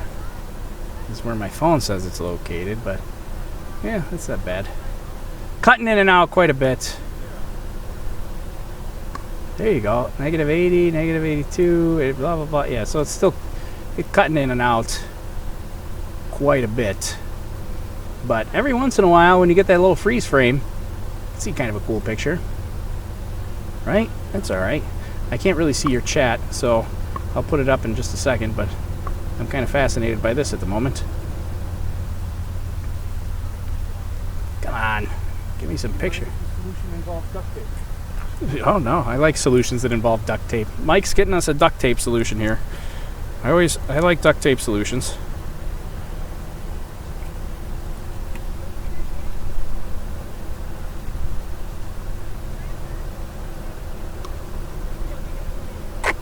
I'm really trying to keep this antenna steady.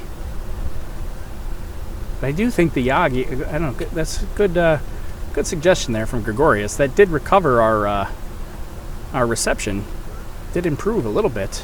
Yeah, because we were in the -90s with the patch antenna. So using this, we might get a little more stable. I want to tape this to that, and then we're going to stick this. Oh, stick it on and then switch it to vertical. You can that will mount. That'll flip sideways, so you can flip the tripod. All right, hold on for a minute here. I'll switch you to. I'll switch you back to this while we get implement a duct tape solution here. Oh, I can't go, but I can't do that because I can't go You over. pull that screw out. Well, no, this I want to latch in there, so if I can't cover it with duct tape. It would have to be this way. But then we still can't catch you it still in there. can't catch that in there. Oh, I see what you're saying. Yeah. Okay. Well, you know what we're going to do? We're just going to tape it right to the top. Yeah, of the forget that. Let's just tape it right to it. You Here, know, put it I'll over. I'll take this screw out. Come over here so the people can see our. Wow, we need to flip that patch antenna over, but before it burns a hole in my backside of that patch antenna was ridiculously bright. Yeah, just duct tape it right here. You duct tape it right to the. Right on there. Right on there. Just like that. Just like that. All right. Or zip tie it. You can zip tie it too. Ooh, you know that'll work better. Here we go. This is engineering at its finest right here. We're trying to... Did you want your hand involved in this situation or not? I would prefer my hand was free after you're done zip tying. We don't have a mount for the Yagi antenna apparently, so... Of course we do. It just doesn't know it yet. Can you go this way? Or no? Let's try this way Okay. first. There would probably be several zip ties involved here. Try not to put your eye out. Okay. Oh, gotta get the bottom here. It's gonna pull out. It's trying to pull out here without me if I let go. And maybe I can put this through here. Oh, there you go. Oh wait, don't get the cord here. There you go. Yeah, now we're talking.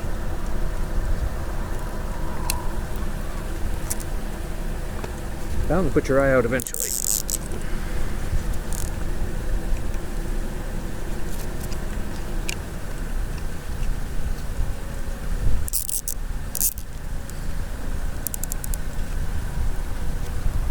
All right. As solid as your tripod.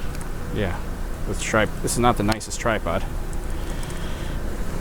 All right. Get all these cords here out of the way. All right. Let's see if we can point this in the right direction. Let's try to stabilize this here a little bit. All right, so it says, according to our last position, we should be 121 degrees, which is like this way. So moving that way quite a bit. And this is 30 degrees, so we need to be back a little further. That's 37 right there. And that says 127 degrees, so we need to go back this way. Maybe that. Oh yeah, that's not bad. Yeah. Oh, there. Come on, come back. Oh, we had it for a minute.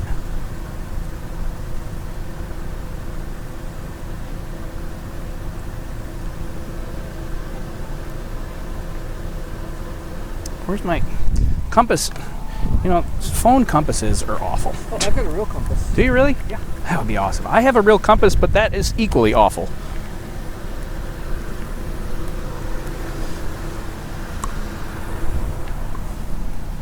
All right, Mike's gonna get us a real compass here. This is kind of exciting. I know.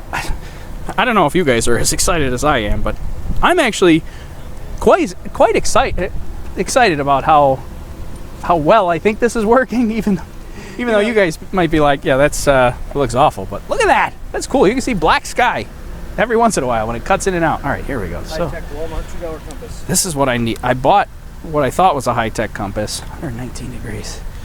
And oh, I don't know how to use this compass. I've never used it. So I want to be 119 degrees here. What am I doing here? Where's north? Why does this keep those bubbles? Bubbles don't help. Get the bubbles out of the way. Bubbles are pushing it around. No, that's not north. Come on. All right. You gotta bleed the compass. Yeah, how do I bleed the air out of the compass? I think the problem is the compass has a crack in it and it broke. Oh, yeah. Oh no, my $2 compass is ruined. All right, you take that back. Where'd my compass go? I'm gonna try my awful compass. All we have are compasses that don't work. My compass. Where is my compass? Lost it. I just had it out a minute ago. Oh, here it is. So I have one of these. Oh, you can't see it. It's not on here, but one of these guys. But it gets like stuck on the sidewalls. All right, so that's 119 is actually. So it should actually be like way over here. That's what it says. Is that any better? Yeah, a little bit.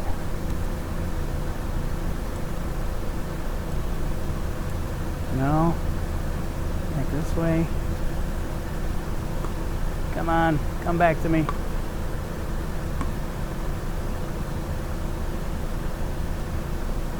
Isn't this a fascinating YouTube stream, just watching us struggle with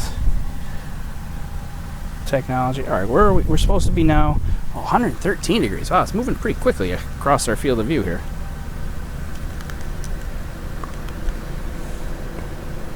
So 113 is like...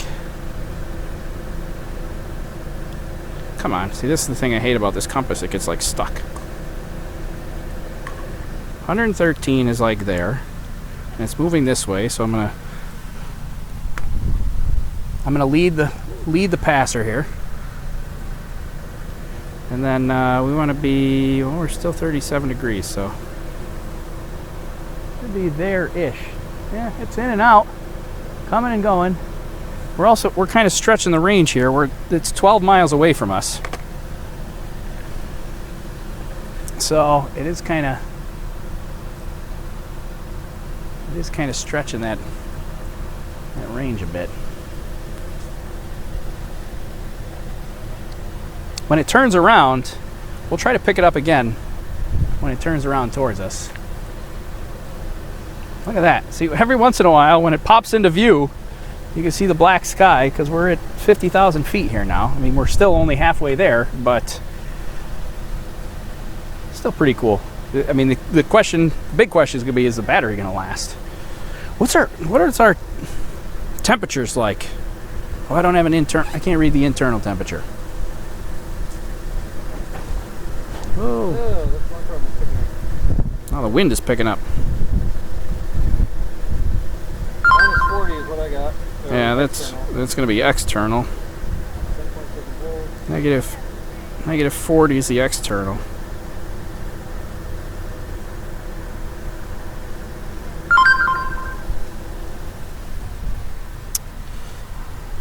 All right.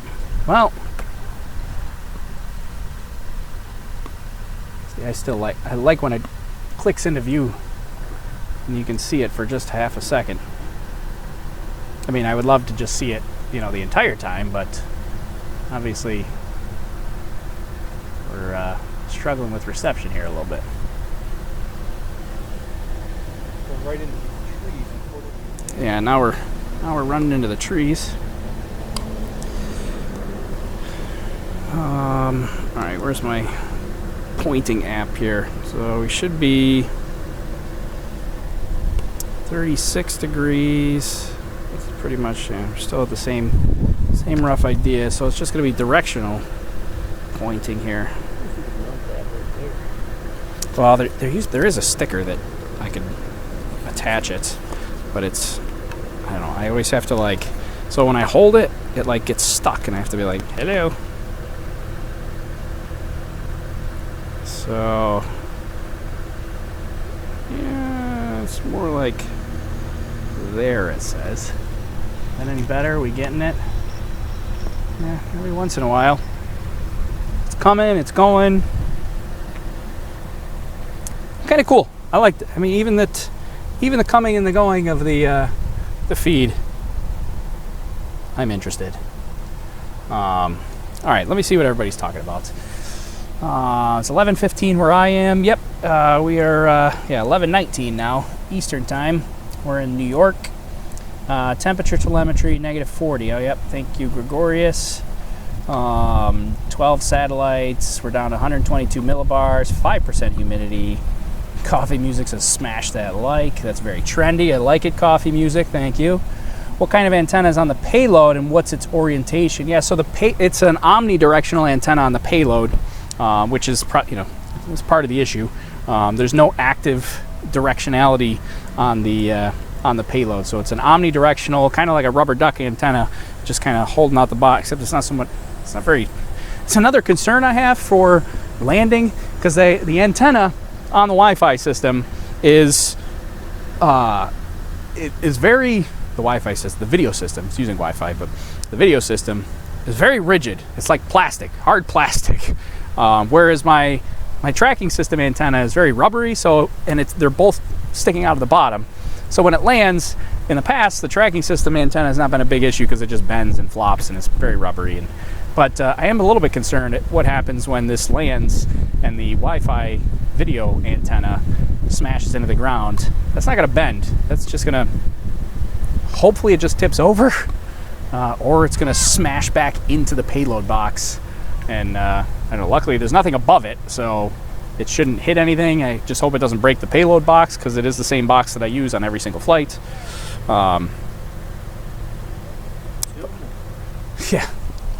Or if it just breaks the top, that would be okay, because I got lots of tops. All right, what else did we miss? Make sure your Wi-Fi antenna would snap on bursts. Yeah, I don't know what it's going to do when it lands. You mean on landing, I'm assuming you're talking about.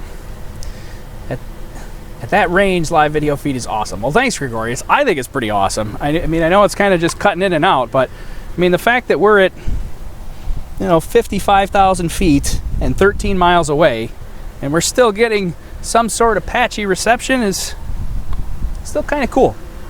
And now we got to point this direction. Some of the issues with pointing is that it takes a second to receive enough packets to show a video, so I have to point it and then wait a second. I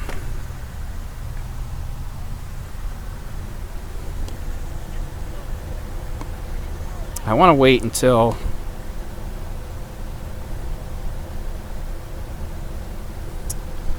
let's see. Oh, look at that. Phil from our book plate grabbed a screenshot of the live video, and that looks pretty awesome. Thanks, Phil. That's pretty sweet. I was wondering, because it's really hard to see it on, like I said, on this monitor we're using. It has terrible, it needs like a sunlight hood, a sunshade or something, so I can actually see the monitor. But that looks pretty cool. For being, it's only like 1 megabit video, 1 megabit per second video, so it's very, I mean, it's 1280 by 720, but I dropped the bit rate way down, so it's going to be pretty low quality grainy video, and that's to maximize reception. But even still, that's pretty cool. That's like 17 miles between horizontal and the vertical. Yeah, 17 miles. That is pretty crazy. Yeah, it says oh yeah, this would be ground-based distance. Is ground-based, you know, if it was on the ground, we're 13 miles away. But yeah, then you got the altitude. 10 miles, right. 11 miles up. Yeah. So yeah, we're talking probably we're picking it up about 20. Well, I said the theoretical range is about 20 miles, so we are picking it up. I guess that would be 20 miles. I never really thought about the combination of the horizontal and the vertical distance. So I guess I got to break out my hypotenuse, my trigonometry. Plus 11 squared gets you to about 7, and the square root of that is about 17. Yeah. Didn't even think to do. I got to break out my trig instead. Great. But They said you'd never use that in high school. I know, right? Just, I don't think they said that. I think I said that. I said I would never use that. But here I am. We got to use trig to calculate the distance to my weather balloon. All right, target is 102 degrees. That should be about, pretty much right where we're pointed, like right about there. And it's at 38 degrees elevation, so it's a little bit higher now. Right about there. So that should, look at that, bouncing around. It's swinging quite a bit, but every once in a while you get like half a second of video. It's kind of cool. I don't know. This is exciting to me. Even if it is cutting in and out. I think that's pretty cool. 17 miles away, we're picking up video. Live, too. Usually this is the point of this where I'm watching my tracking system like a hawk, but at the moment I don't even really care about the tracking system. Wow, yeah, I just saw a nice getting the black sky and a little curvature going on. Yeah, are you watching it on the live stream? The YouTube feed. Yeah, see, that's pretty cool. My choppy YouTube feed over my phone. Yeah, I mean, it's in and out, but still, like every once in a while you get half a second and you're like, "Ooh, look at that!" That's pretty cool. I wish I had a better compass, and then I might be able to point this a little better. What are we at now? 100 degrees it wants to be at, so we gotta move a little 2 degrees that way. And it's still at 37 elevation. All right, and it's getting. Yeah, that was a cool one. Yeah, you're still getting good bits. Every once in a while, you get something kind of cool. Mostly like freeze frames and screen grabs, maybe. So if you're watching, somebody take a screenshot and tweet it out to me so I can retweet it. I'm gonna retweet Phil's.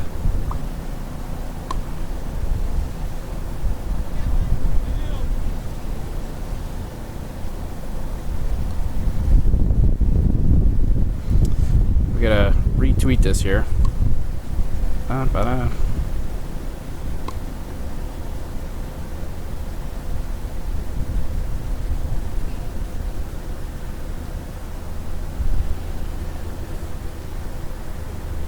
Oh, I think I got a good one.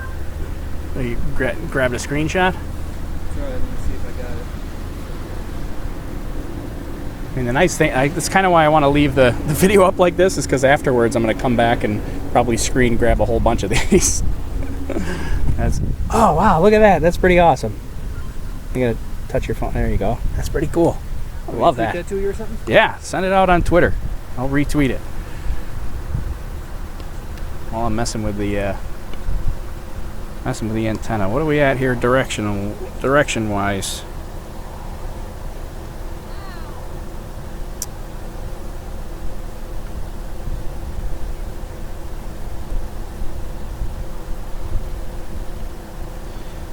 Where's my app?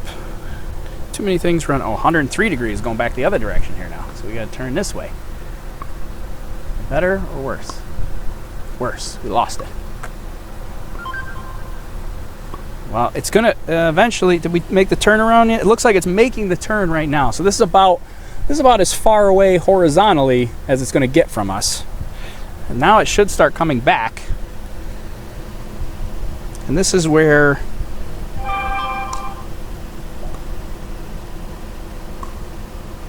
All right, so now I'm kind of up for. Look at that. It's kind of that's pretty cool. You see it like you get like half a second, and then it might come back. I replied to your tweet. Oh, you did? Is that what that noise was on my phone? Oh yeah.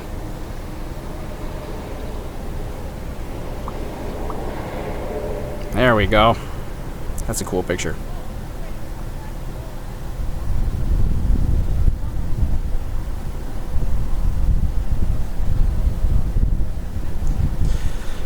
So I'm gonna have to.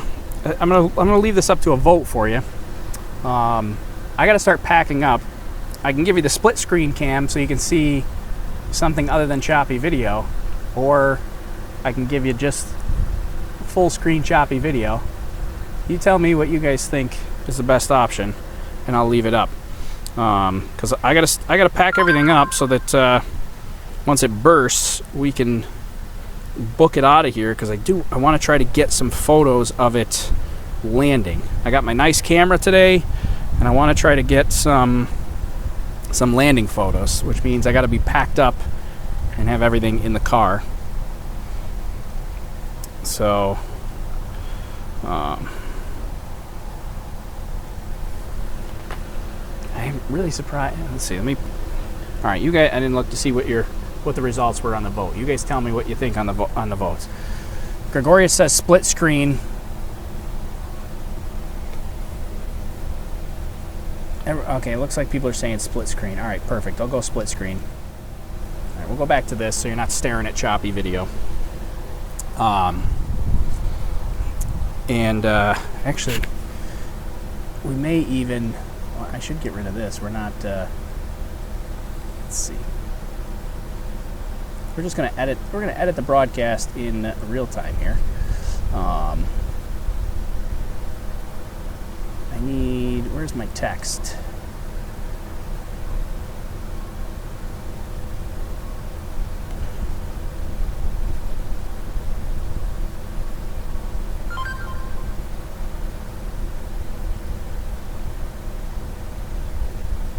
Yeah, well, we'll just go like this. We'll get rid of that because we're not preparing to launch anymore. I want to add the map, web page, VPRS, add that. Hello. Curiosity killed the cat. Yeah. I talked to. Oh, it does say NASA. Yeah. We were just over there saying NASA. Yes, and he told me that. Yeah, it's currently very high up in the air, and it's got live video on it. Yes. We're leaving it for All right, so there we go. So I got that there.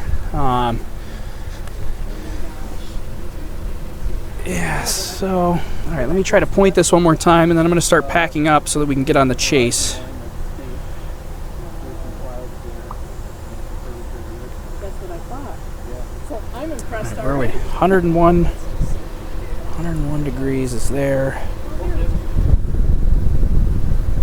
39, it's getting a little bit higher. Yes. Is that better or worse? Yes. Yeah, kind of. All right. So I'm going to leave that there. All right, so I'm going to start packing up here. We'll be back in just a second. I'm going to pack everything up so that we can book out of here as fast as possible. You know, we also got a spectator that stopped by that wants to know what's going on. So we're going to chat it up, and I'll be back in just a few minutes. Okay. Set this over here. So you can hear some ambient sounds. Turn silent. Look at that screen. Oh, that's so cool.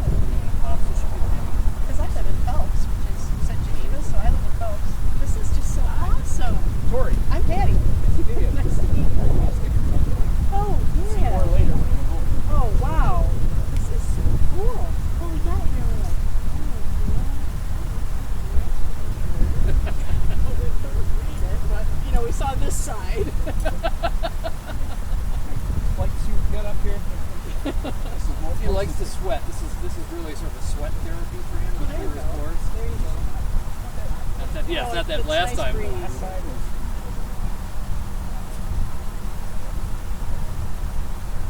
setting up. Yeah, we saw the equipment and we were like, yeah, this is pretty serious. This is what happens to grown-up geeks when they can afford their toys. It's great though. It's great. Yeah, yeah, yeah. Well, you know, we all like My our truck's stuff. full of model airplanes to go fly. Oh, we have a friend that builds them. Yeah, I can do that. Good. FPV. So, I mean, I guess just to see you here is interesting in this area. Yeah, well, I'm from Canandaigua, and we've been doing this for about 2 years. Launching here is kind of nice to be a pretty cool views of the bigger lakes, and you can see out the lakes. Like, It's easy to you figure see out. all of them in yeah, one yeah, picture. Yeah, yeah, that's cool. That is Yeah, and cool. from there you can even see Lake Erie and Ontario. Oh It's really man, cool yeah. to see all How that. high did you say? We'll go about 100,000 feet. That is just so cool. I mean, I get excited when I'm flying and I can see the Finger Lakes when I'm coming back. You know. This is awesome. It's good and it's bad. It makes for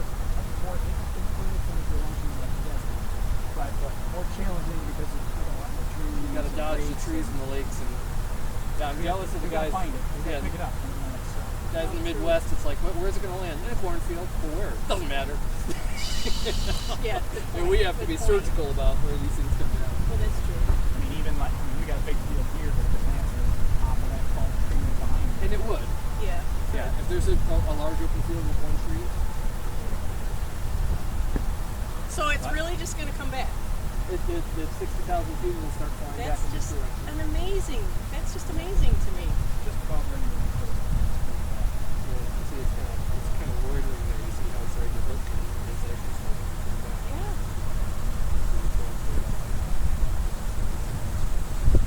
That axis is predicting And that's just all based on the weather too. Yep. All That's active just control. It's just yeah. flying with the wind. It's just so cool. Sorry, I am. I love it. That's what We do too. I just, every day for being home. It's awesome. So what do you normally do for your job? I'm a software engineer. Okay. So I got into this building the software systems that are powering the track. Got into it with that. Just on weather, meteorology, Oh, sure. physics, Yeah. electronics, radio Soldering. theory, soldering, Well beyond. Awesome. aviation safety, Well, yeah. fly safe. So there was the big balloon, and then there was a box. There's a balloon, and then there's parachutes, and then the box is the payload. So as it ascends, the balloon pulls the parachute tight, opens the gear, brakes,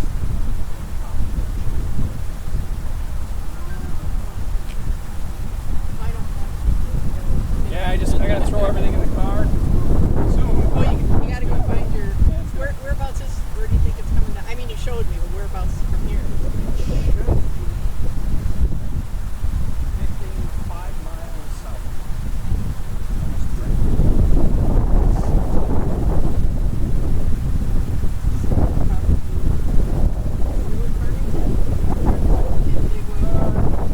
Yeah, it's good to know.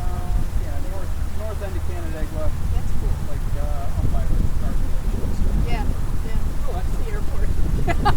Airport. Lots of West. rooftops, Well, runways. thank you very much. Yeah, good to see you. How can I help here? Don't know. You're not used to doing this. I know.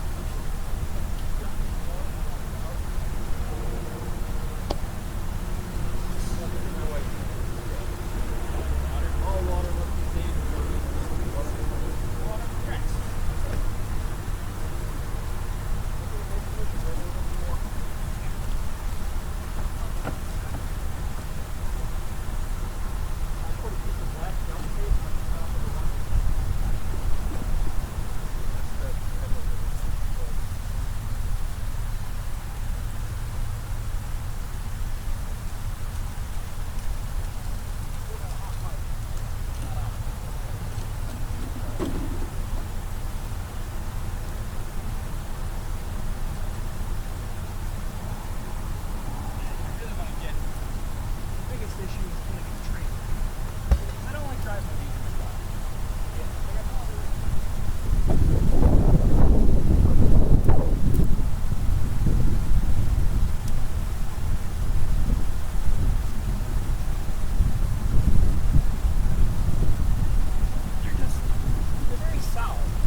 Do a quick antenna point.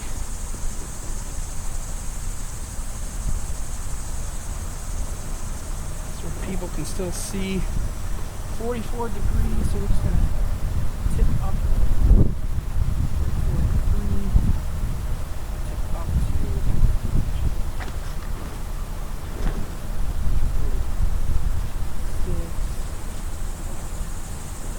Lead the passer a little bit.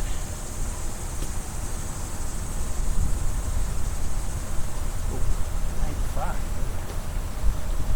5 degrees is our azimuth. About there-ish. There you go. It's coming and going.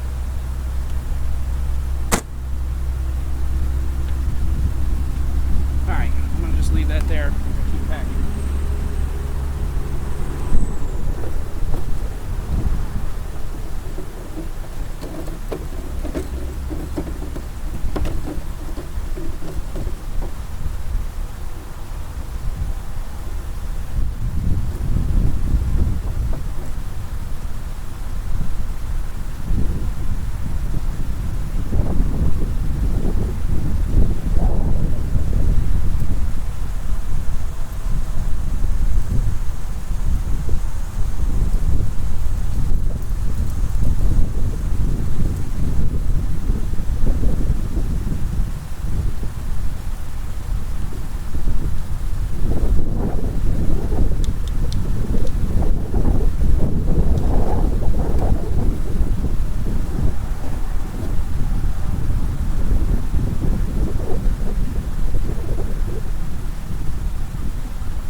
This all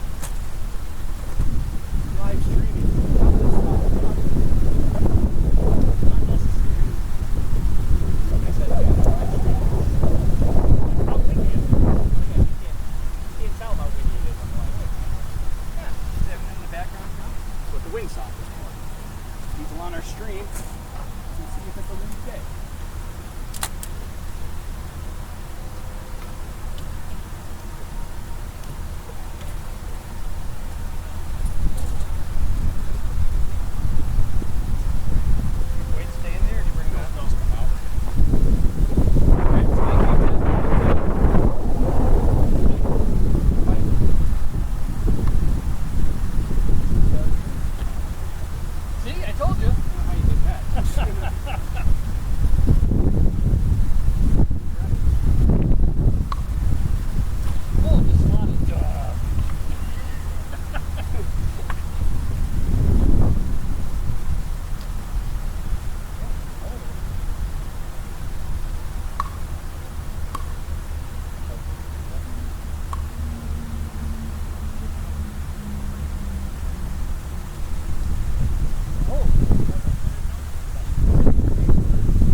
How are we looking? You getting any picture? We're almost packed. We're getting there. What do we have? 49 degrees, targets at 99 degree elevation. 99 degrees is pretty much where we're pointed. 49 degrees is getting higher, a little closer to us. There you go, had it for a second.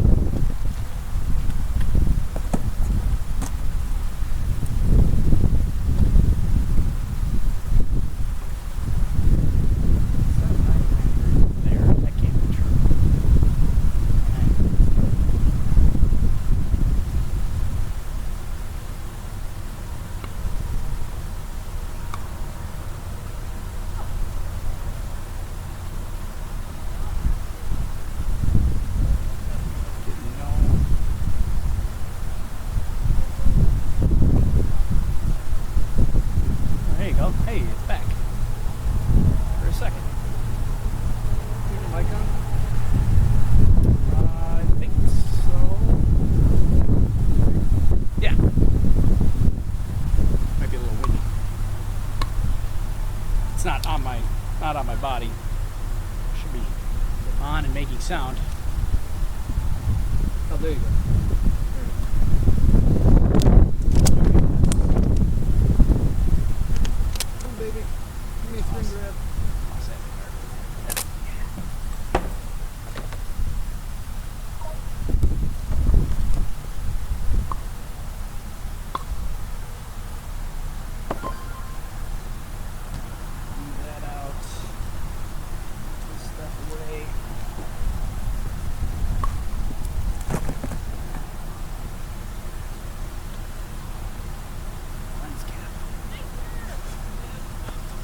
Lens cap.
Just had it 2 seconds ago.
Nope, you're okay. You can.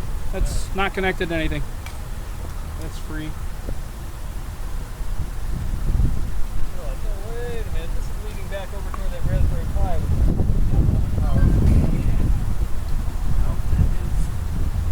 Free and clear.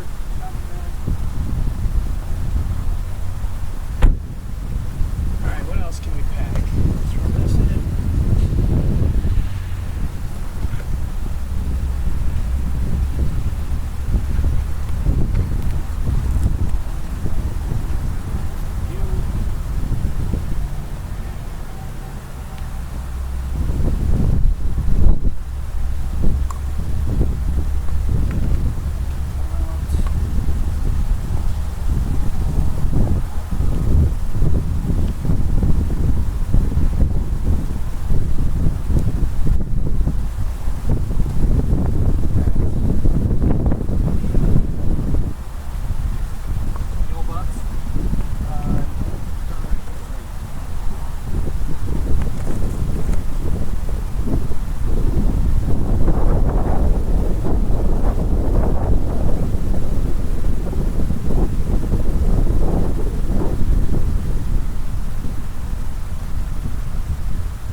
powered on?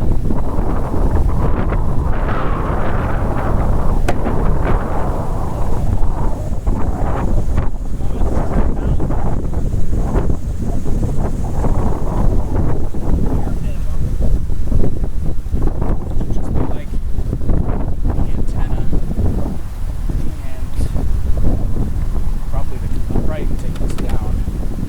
Just be the antenna and the laptop and stand. So the stream keeps running.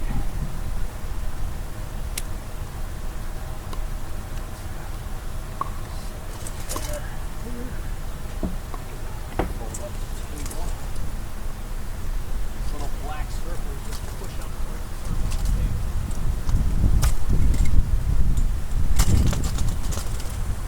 And then steady. Oops, like that early first. Gotcha.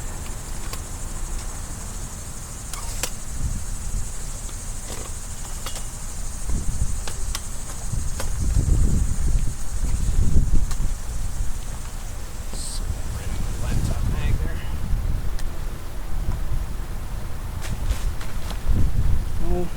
No video feed. We'll repoint in just a minute.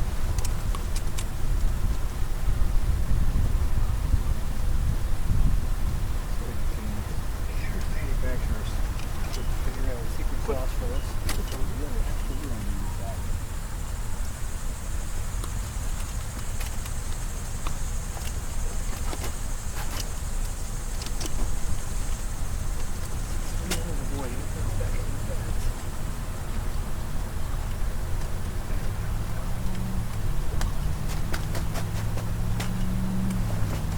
There.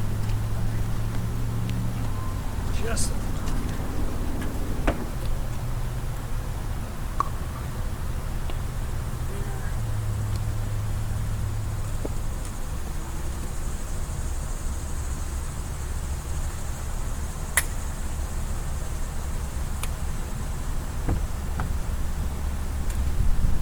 right now I'm sweating quite soon.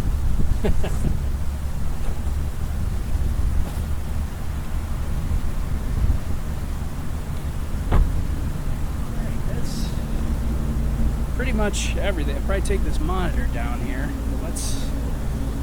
Oh yeah, it's making good progress back. Where are? In fact, it's What do we north got of up? us now. Where is it? Basically north of us. Oh, that's probably why we're not getting any signal. Let's. Yeah, it's up almost to Manchester. So the app says that we should be pointing at. Well, it still says 104 degrees. So that's not north of us because we're up in Farmington. The my map cleared out the previous track. Sorry. It's north of where the track starts on my on APRS at a 5. Gotcha. We're 104 degrees. Now we're 72 degree elevation. That's like.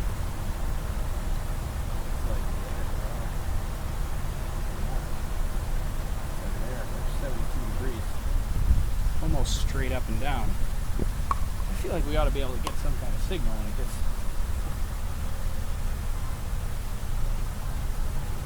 this close to us. Once you're at the point where it's like straight up and down, there's not much pointing you can do. Oh, we got the picture back for half a second. Got a tiny fraction of video. Yeah, But now we're 20 miles We're up. 20 miles up now. Yeah. So we're still quite a ways out there. What's our altitude? 95,000 feet. Whew.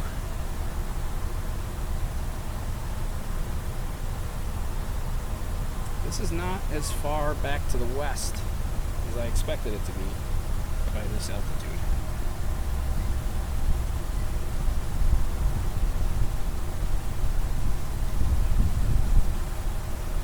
The 107 degrees is our target. I don't know how you point this to 107 degrees. Pointing straight up in the air. 74 degree elevation.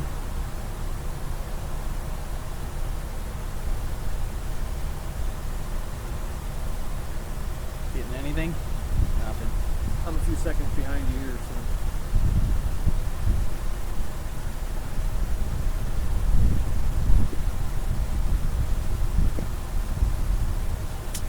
Well, we're getting nothing.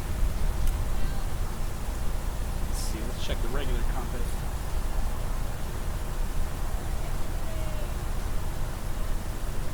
So regular compass says to go this way a little bit. Anything? Nothing. All right, well, we got probably a couple more minutes here. We got just about everything packed, except for the laptop and the ground stuff. So the stream will stop, and the live video will stop once we end the stream here. And then the plan is we're gonna go chase it down, recover it, and then we'll do kind of a wrap-up stream from the recovery site. So,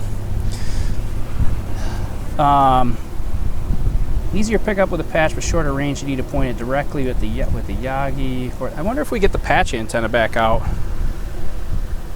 Yeah, see. I think the Yagi was doing a better job. Yeah, it was. I was just wondering if maybe because it was directly overhead, but it's still, you're still 20 miles up, so. Yeah. And the problem is that you've got a vertical antenna there, and we're right in the middle of the vertical, it's right over us. Right. Yep. All right, so what do we got here? Comment wise, let's see. Yeah, latex wise are not latex balloons are not reusable. This will burst and explode into a million pieces. And here, I guess we can switch to, let's switch to here too. Since we're not getting any video, I'll keep an eye on the video. If it comes back, I'll switch it back to the video here. But here's an idea. This is where we've been. This is the live map right now. So we're getting pretty close to burst. We're over 95,000 feet here now. 99,000 feet we're at. So we're up there. It could burst. It could burst any minute. I mean, I'm hoping that we break 100,000 at least. But oh yeah, look at the everybody's tweeting me some screen grabs. Awesome, thanks Alex. Sent me a whole bunch of screen grabs from the live video. That is pretty sweet. Okay, oh, Alex sent me a ton of screen grabs. Thank you.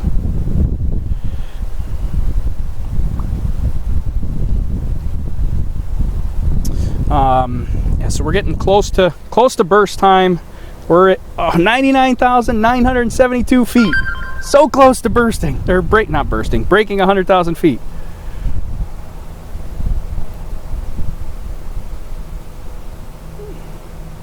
Burst will be any minute. And then, so the plan is, just so you know, is once it bursts, I'm going to be out of here like fast. I was going to say something else, but let's keep it PG.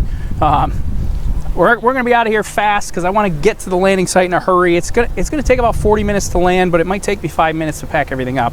But we're going to try to book out of here as fast as possible so that we can get to the landing site, and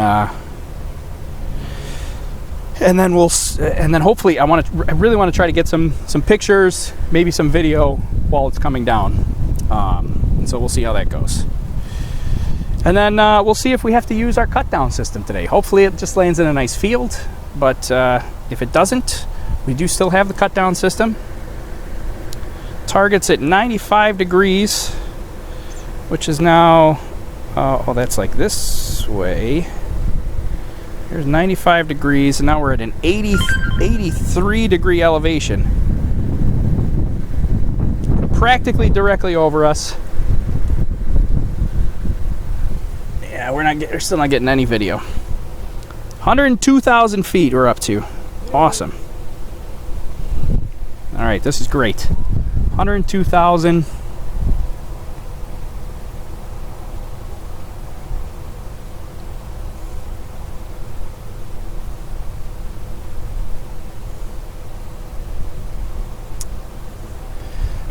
And so we'll be packing up here really quickly. We'll probably go recover it. I don't know what kind of coverage we'll have for broadcasting at the recovery site, but we're going to do our best to try to live stream once we recover it. Or if it's in a tree, I'll probably live stream beforehand. That way we can watch the cut down system, and it'll either be an epic woo, it cuts it down, or it'll be a massive fail and we'll push the button and it'll do nothing and we'll go, all right, now what? Or hopefully it just lands in the field.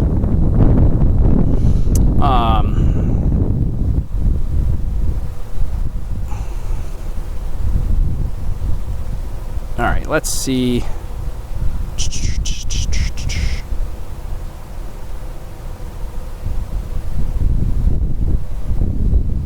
Where are we at here now? 103,000. That's the last I got. It's practically directly overhead, 84-degree elevation, and now it's tracking. It's gonna fly by us here on the track around. Oh, hey, we got signal for a second. Here, let's switch it back to the. I'm gonna go back to full screen, just in case we get a signal, even for half a second. We'll go back to full screen and maybe we can get lucky and get somebody can grab a screenshot. So we're still, luckily the computer's still running, which is good. Oh, actually we burst already. We're at 89,000 feet. So we're coming down. so any video we get now is going to be crazy choppy because now we burst. Oh, and look at that. We're getting some video. All right, 5.5 miles from where we are is the landing site. Expected in 31 minutes. Okay. Well, that's it. I was going to leave it up for just a half a second to see if maybe we'd get a little bit of reception. Let me try one real quick thing, and then we're going to book out of here. Let's try to pick it up real quick. We're still 85 degrees, 143. Azimuth is 145 and 85 degrees. Holy smokes, that's like right above us. Look at that. We're getting choppy video. Oh, hey, there you go. There's a screen grab. somebody screenshot it. Send it to me. We're coming down. All right, so last I saw was 103,000 feet. I don't know what the actual altitude was. Let's see. 103,000 looks like that's the that was about the maximum. The onboard computer will probably register something a little bit different. But target's now at 180 degrees. Wow, that's like directly south of us here. Oh, there you go, kind of picking it up. You see it tumbling a little bit. So this is going to be really tough to pick up any sort of video from here.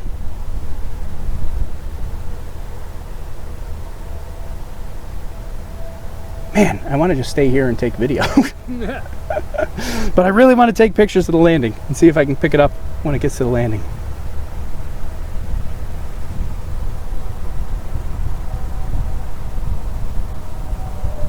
Maybe one more good screen grab. That wasn't a good one. Come on, yeah, give me one last screen grab, and then we'll wrap up the stream here. Down to 78,000 feet, 87 degrees on the elevation. Now we're getting even higher. We're getting even more straight up and down. And the target's at 207 is the azimuth.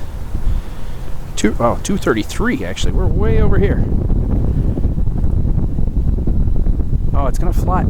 I forgot. It's gonna loop around. It's gonna fly like right overhead.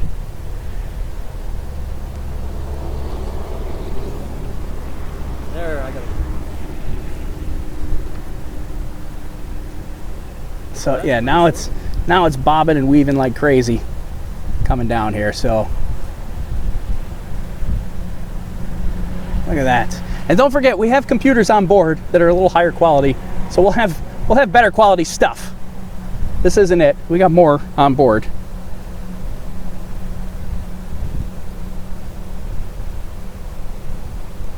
All right, well, I think that's it. I think we're going to wrap up so we can book it to the landing site, and we'll do more.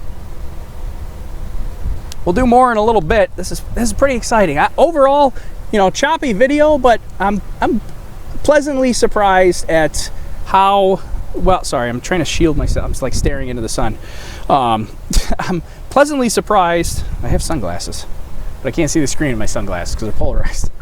Pleasantly surprised at how well it actually worked. I mean, it is choppy, but I'm still kind of surprised that we got anything, to be honest. So this is kind of cool. This is promising. We'll do more of this and try to develop this a little more in the future. But yeah, that's going to do it here for us for the live broadcast. Make sure you subscribe to the YouTube channel. Maybe throw that notification bell on, because we will do another stream a little bit later at recovery, and we'll go see this guy, and then yeah, and we'll see what kind of condition we're in at recovery. So all right, so thanks everybody for joining. I think in the future too, it would be nice if somehow I could leave the live video streaming and we while we go to recover. I gotta figure out how to do that. But okay, well, that's it. All right, I'm gonna end the broadcast here now, guys. Thanks everybody for joining. Subscribe, like the video, and let's turn on some notifications, because we'll be live again later for recovery in about well, it'll land in about half an hour. Expect maybe a live recovery video in like an hour or so. So all right, that's it for now, and we'll see you guys soon. All right, thanks everybody. Goodbye.